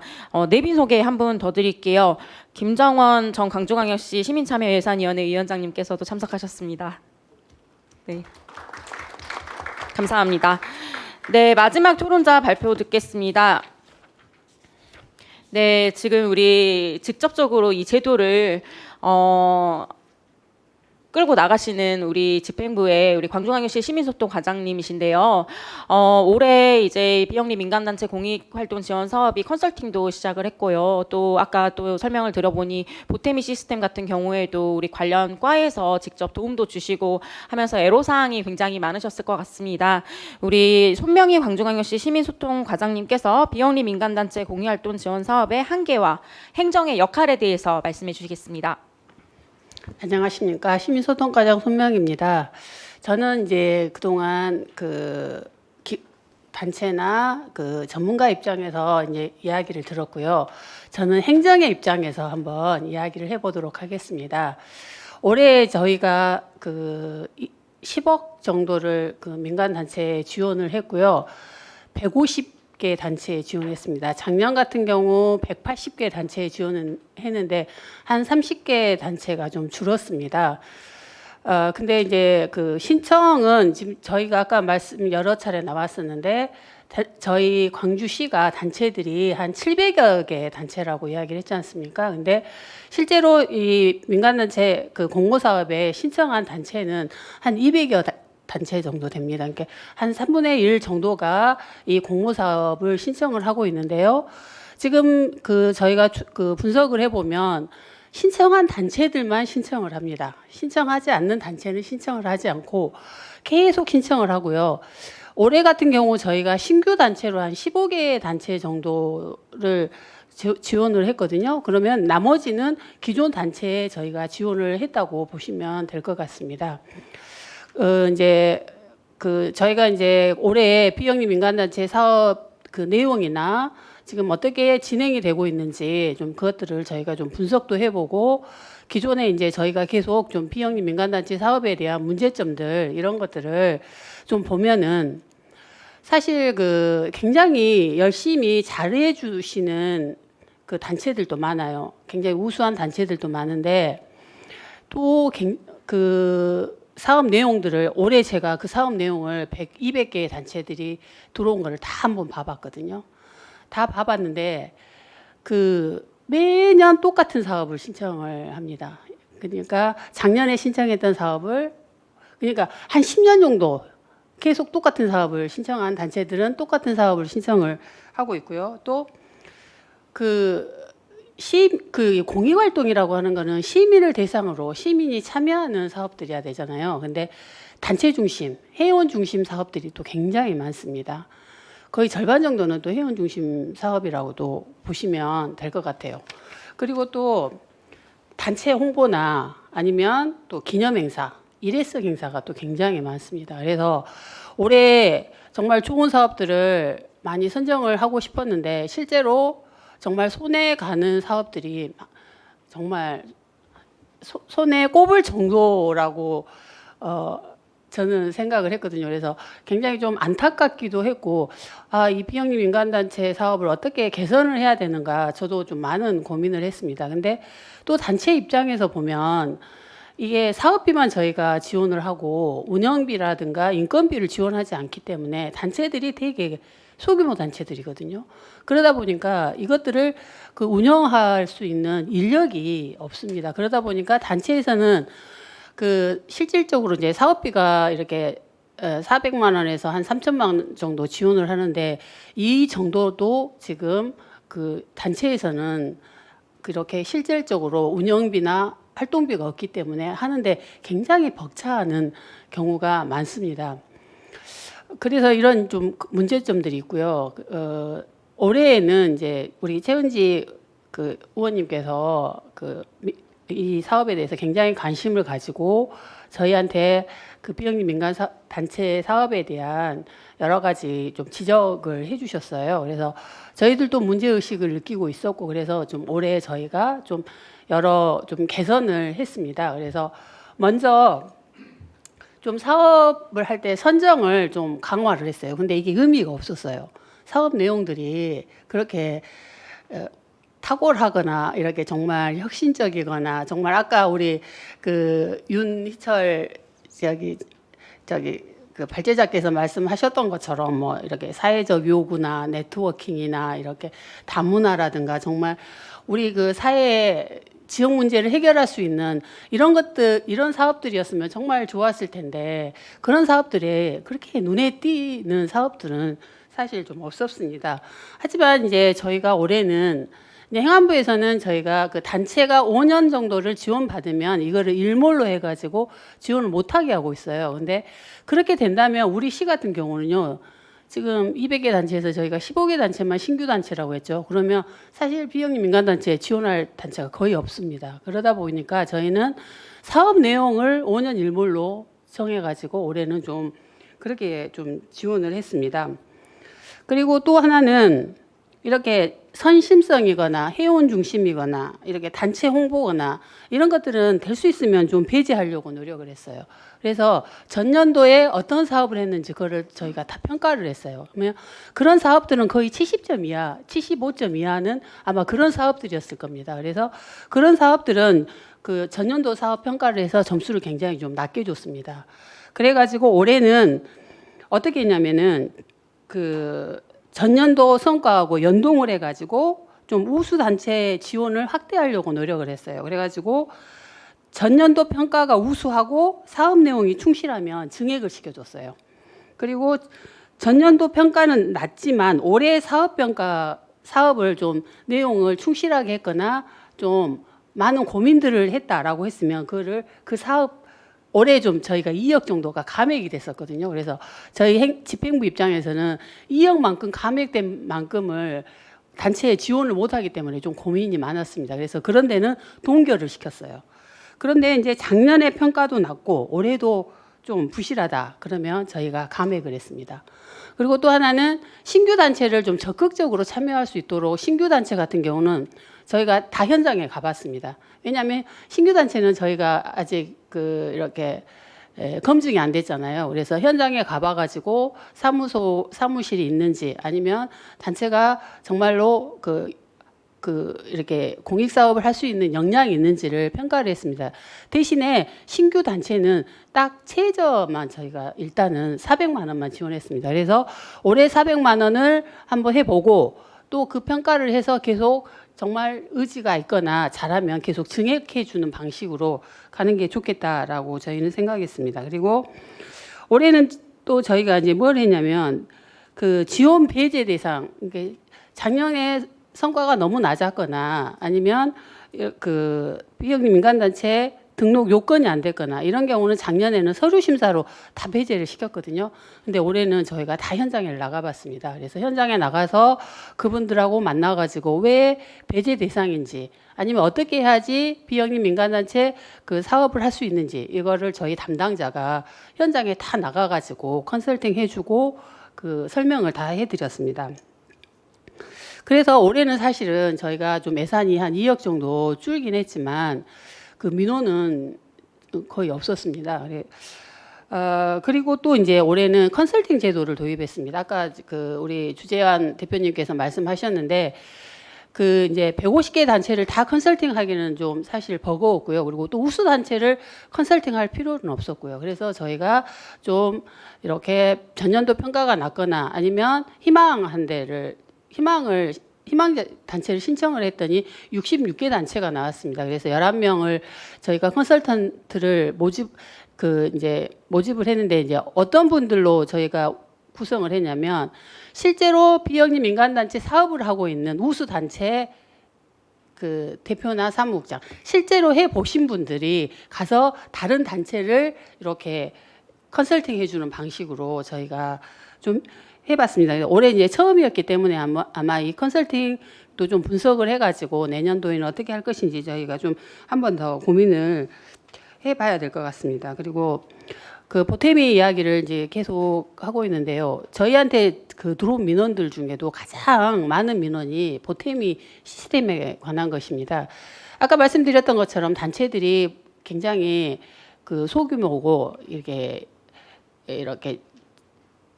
사실 이렇게 활동비가 없기 때문에 이 보태미 시스템에 대해서 이렇게 실질적으로 이렇게 그 보조금을 입력하고 이러기가 상당히 좀 어려운 것 같아요. 그리고 나이 어르신 분들도 상당히 많고요. 그래서 이제 올해는 이제 제가 어떻게 했냐면 반강제적으로 보조금 결정을 교육을 받지 않으면 보조금 결정을 해주지 말자라고 해가지고요. 사실은 교육을 받아야지만이 보조금을 드렸어요.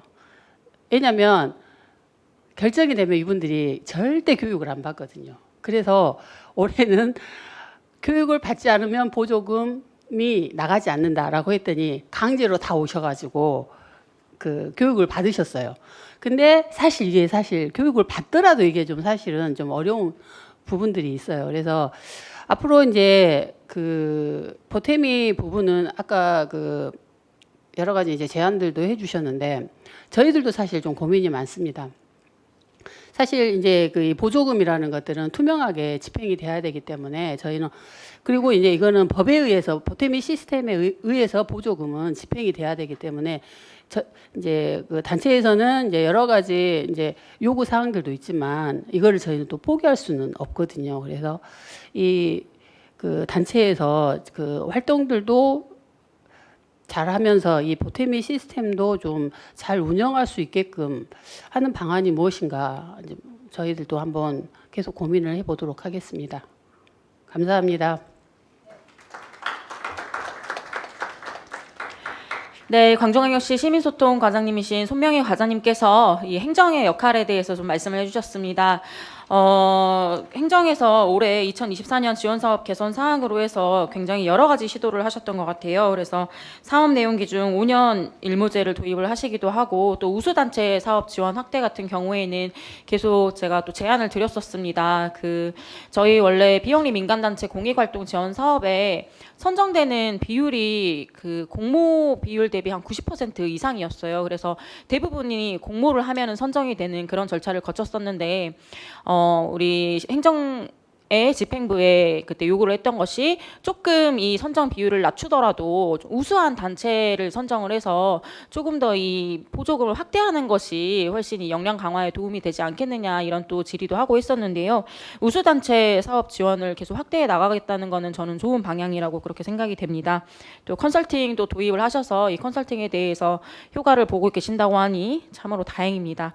네, 오늘 우리 발제자 두 분과 우리 토론자 세 분께서 다양한 의견 주시고 다양한 제안도 해주셨는데요. 지금까지 토론을 들으셨던 우리 플로어에 계신 분들 혹시 제안하실 내용이 있으시다거나 아니면 직접 단체에 참여하고 계셔서 이 부분은 조금 애로사항이 있다라는 것이 있으시면은 말씀하실 수 있는 기회를 드리도록 하겠습니다. 네. 네, 자기소개하시고 말씀해 주십시오.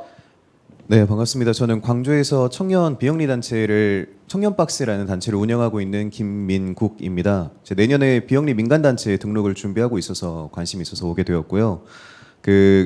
아이디어를 드리고 싶은 점 하나와 그다음에 손명희 과장님께 드리고 싶은 건의사항 한 가지 그리고 궁금한 점 한 가지 총 3가지 내용이 있습니다.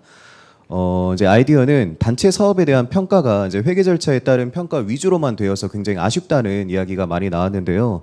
그래서 제안드리고 싶은 이야기는 시의회에서도 이제 시정 질문을 할 때 가장 많이 보는 부분 중에 하나가 사업 목적과 그에 따른 성과 지표가 일치하는지 여부를 많이 질문하는 것들을 보게 되었습니다. 그래서 똑같이 예산을 집행한다라는 관점으로 봤을 때는 이 행정에서 하는 것과 그다음 공익활동 지원 사업의 이 사업도 마찬가지로 최초에 사업 목적을 기입을 할 때 그에 따른 성과 지표를 이 단체가 뭘로 두고 있는지를 둔다라면은 사후에 이 사업이 얼마나 사회에 어떠한 영향력을 주었는지나 이 사업에 대한 평가를 좀 더 하는 데 도움이 될 수 있을 것 같다라는 생각이 들어서 그런 아이디어를 드리고자 싶고요.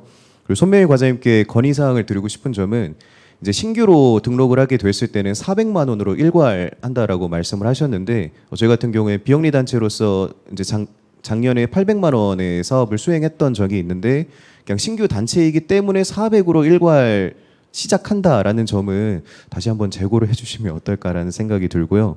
그리고 궁금한 점 한 가지는 다른 지역 특히 이제 수도권에서는 이런 소셜 임팩트, 사회적 임팩트를 어떻게 진행을 했는지에 대한 측정을 굉장히 활발하게 그 영역에 대한 논의와 그다음에 그런 자체 사업들도 있더라고요.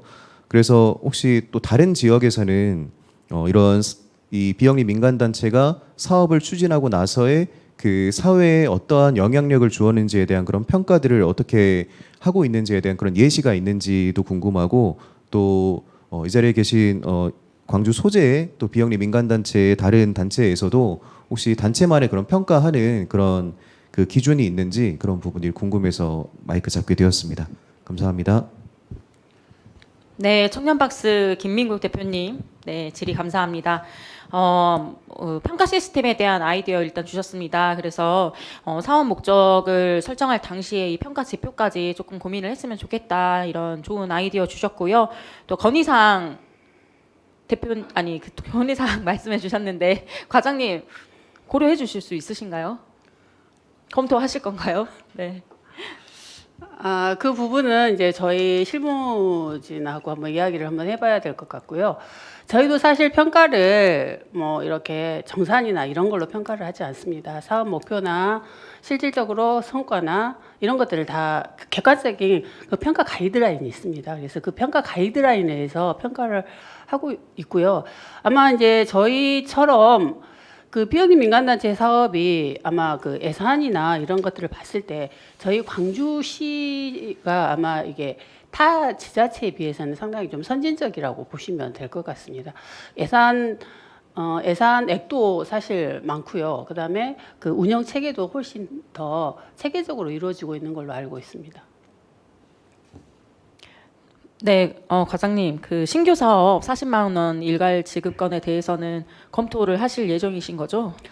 근데 이제 저희가 왜 400만 원을 이제 최저로 지금 하고 있냐면요.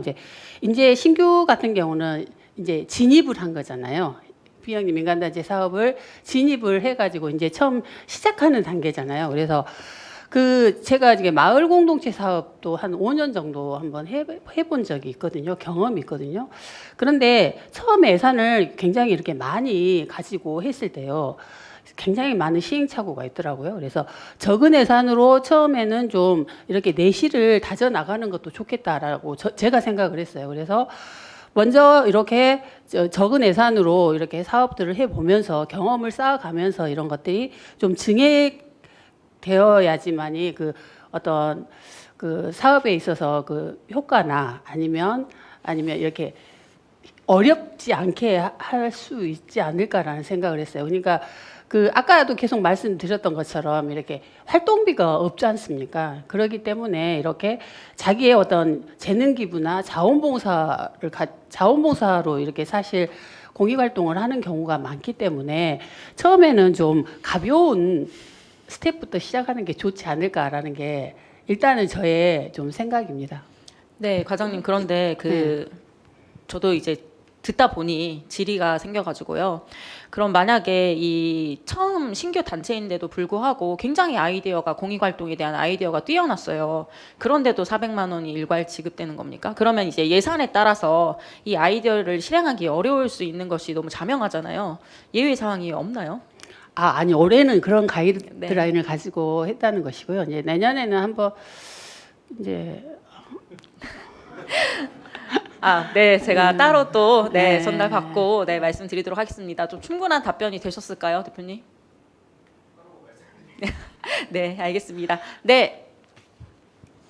네, 청소년한테 청소년 문화공작소 대표 맡고 있는 김필성입니다. 예, 저희 단체가 올해로 4년차 지금 비영리 민간단체 공익활동 지원사업 받아서 진행하고 있는데 4년째 동결돼 있어서 저희가 활동을 잘 못하고 있는 것이 아닌가 좀 그렇게 판단이 되고요. 사실 올해 사업 같은 경우는 저희가 3천만 원으로 신청을 했어요. 그리고 중간에 그 과정들의 여러 참여 과정들을 거쳐서 최종적인 결과물을 만들어내는 과정으로 사업 계획을 했는데 400만 원 지원해 주셔가지고 3천만 원짜리 사업인데 400만 원 지원해 주셔서 중간 과정이 다 빠지고 일회성 행사가 될 수밖에 없는 부분들이 좀 돼서 이런 부분에서 어떻게 그렇게 삭감됐는지 단지 그 단체의 역량이나 이런 부분들에 대한 걸로만 선정 기준 또 예산 배분이 되고 있는 건지 아니면 그 사업 자체에 대한 역량 부분들, 아이디어 부분들까지 가만히 돼서 그 부분들이 좀 측정이 되고 있는 건지 저희의 경우에서는 좀 궁금했던 부분들이 좀 많이 있어서 질문하려고 했는데 이제 기준들을 몇 가지 말씀했는데 100% 해소된 부분들은 아니고 좀 더 그 내년도 사업에서 그런 부분들 좀 감안해 주시면, 그리고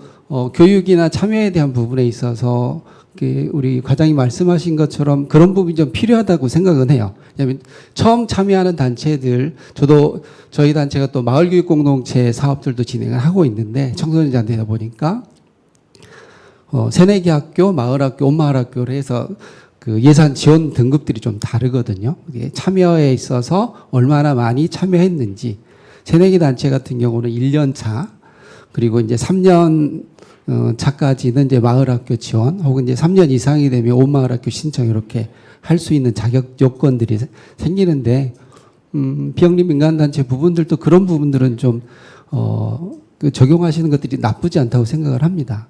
근데 이제 교육 부분에 있어서 참여하지 않는 부분들은 기존에 이미 잘하고 있는 단체들까지 사전교육에 예산 편성교육 다 오라고 하니까 안 오시는 것 같아요.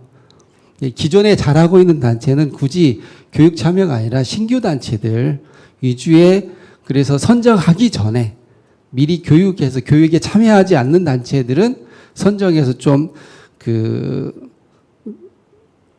마이너스가 된다, 이런 부분들을 꼭 참여할 수 있도록, 아까 그 보태미 교육 하셨다라고 하는데 그런 방식으로 해서 미리 이 목적성이나 이런 부분들을 맞출 수 있는 이 비영리 민간단체 활동의 사업에 대한 교육들이 좀 사전에 교육이 되는 것들이 필요하지 않을까라는 생각들이 좀 들어지고요.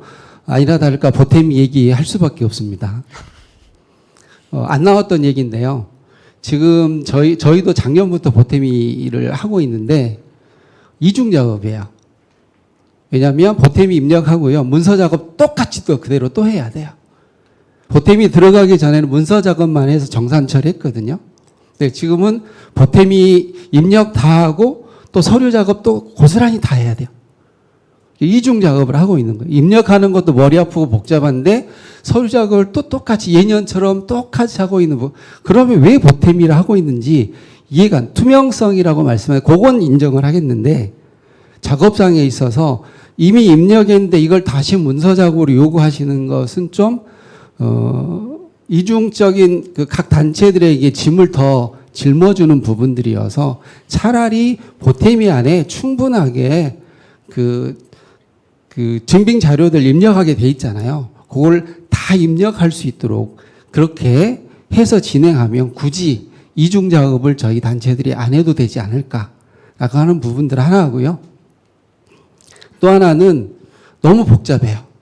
사실 저희가 이렇게 단체들 다 보탬 해보면 우리 주재한 대표님 얘기하신 것처럼 실상 막상 해보면 쉽기는 해요. 근데 입력하기는 쉬운데 찾기가 어려워요.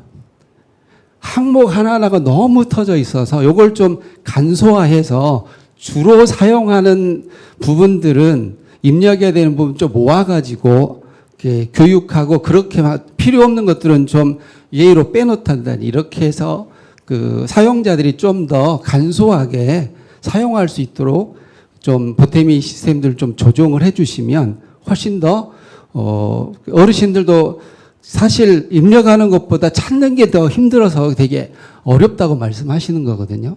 그래서 그런 부분들 좀 간소화해 주실 필요가 있지 않을까라는 말씀 드리고요.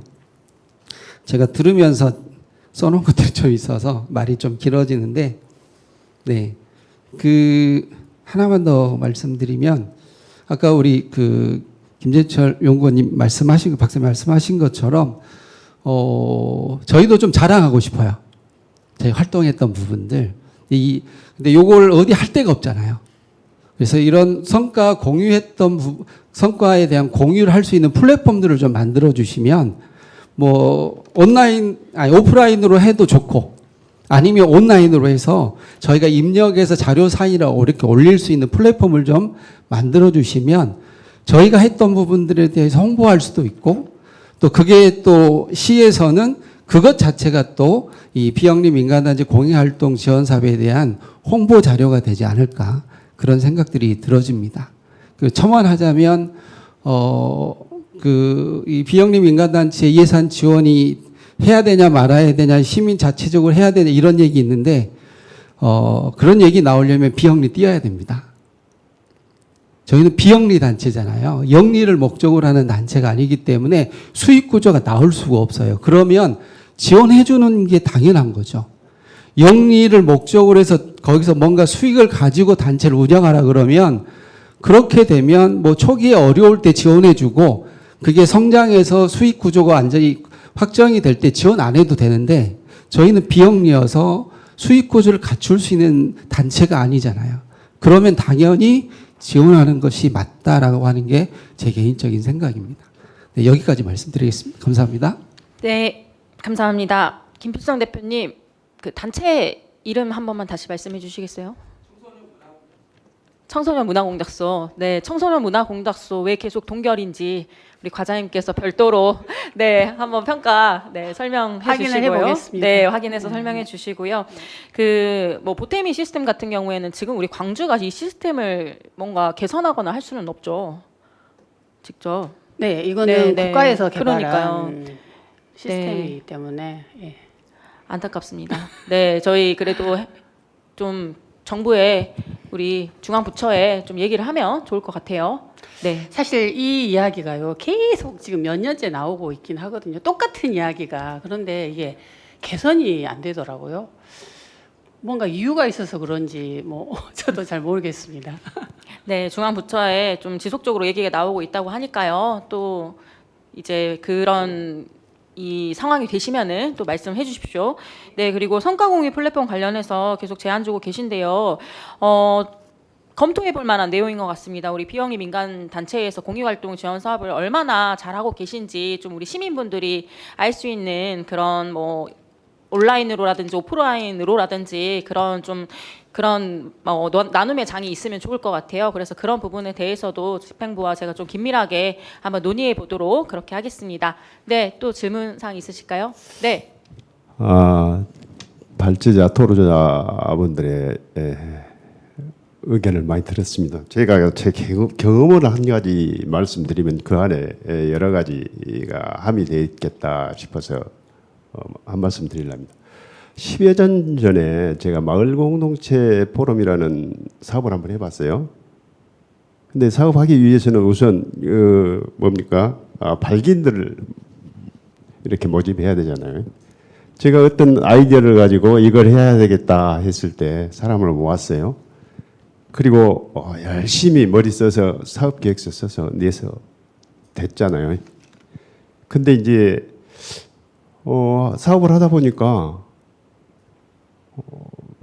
투명하게 쓰는 건 당연한데 끝나고 나서 생각을 해보니까 조금 전에 그 말씀하신 자료도 많고 할 일도 많은데 과연 남은 게 뭐가 있는 건가 생각이 들더라는 얘기예요. 시간 뺏기고 돈 뺏기고 아이디어 제공하고 이제 물론 여기에 이제 비영리라고 써져 있어서 그러는데 그 다음에 공익 활동이라고 했는데 지역 주민들이 그걸 느꼈는가? 이런 생각들이 좀 많이 들었어요. 그래서 그때 생각이 무엇이었냐면 우선 이제 저는 그 지원 사업을 보조금 사업으로 보고 보조금 사업의 10% 정도는 이렇게 재량권을 줘야 할 필요성이 있겠다라고 생각을 합니다. 아까 조금 전에 말씀하셨듯이 식대가 7,000원 책정되어 있는데 8,000원이 나왔다. 이걸 어떻게 합니까? 그러면 당연히 숫자를 늘리거나 편법을 써야 되는데 그걸 알면서도 넘어가는 것이 문제잖아요. 제도로 그걸 만들어내야죠. 그래서 저작권을 줄 수 있는 방법들은 없는가 하는 거 하고요. 이제 조금 전에 그 손명희 과장님께서 말씀하신 게 이제 소통에 대한 부분들도 말씀을 하셨는데요. 이게 사업을 이제 가져왔어요. 그리고 사업을 하게 되면 사업 개요를 크게 공고를 해야 된다라고 저는 생각을 합니다. 그래서 그 같이 하는 공동체를 하고 있는 내부자들도 이 사업이 어디로부터서 얼마에 들어와서 어떤 사업을 하기 위해서 하는 건가 이렇게 좀 크게 해야 할 것 같고 그게 이제 그 어떤 투명성인 거고 그다음에 그걸로 인해서 이제 마지막에 또 결과로 나타나니까 평가의 기준도 될 것 같고 그래서 저는 재량권의 범위를 줘야 되지 않는 건가 이렇게 생각을 해봤습니다.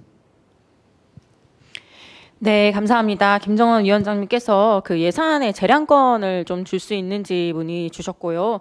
또 이제 단체 간 소통을 통해서 이 어떤 사업을 진행하는지 조금 더 홍보가 돼야 하고 단체들끼리 공유를 해야 한다라는 말씀 제안 주셨습니다. 과장님, 이 내용에 대해서도 한번 좀 고민을 같이 해보시면 좋겠습니다. 또 질의사항 있으실까요? 우리 발제자분과 토론자분들 중에서는 또 추가로 말씀하시고 싶은 내용이 있으신가요? 없으신가요? 충분히 말씀하셨습니까? 네. 네. 오늘 지금 이제 4시입니다. 그래서 2시간 가량 저희 그 광주광역시의 비영리 민간단체 공익활동 지원 사업에 대해서 저희가 오늘 토론회를 진행해 봤습니다.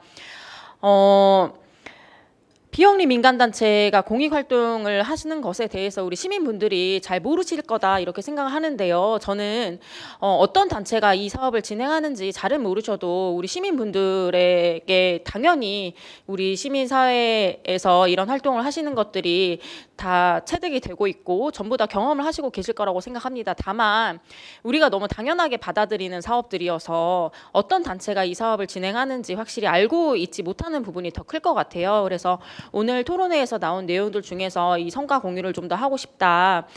이런 부분에 대해서는 저는 진지하게 받아들였거든요. 그래서 이 부분들에 대해서는 앞으로 좀 적극적으로 검토를 해서 시민분들께서 지금 누리고 계시는 것들 그리고 경험하고 계시는 것들이 우리 비영리 민간단체에서 좀 적극적으로 활동을 하기 때문이라는 것을 알릴 수 있는 계기가 또 만들어지기를 그렇게 기대해 보겠습니다.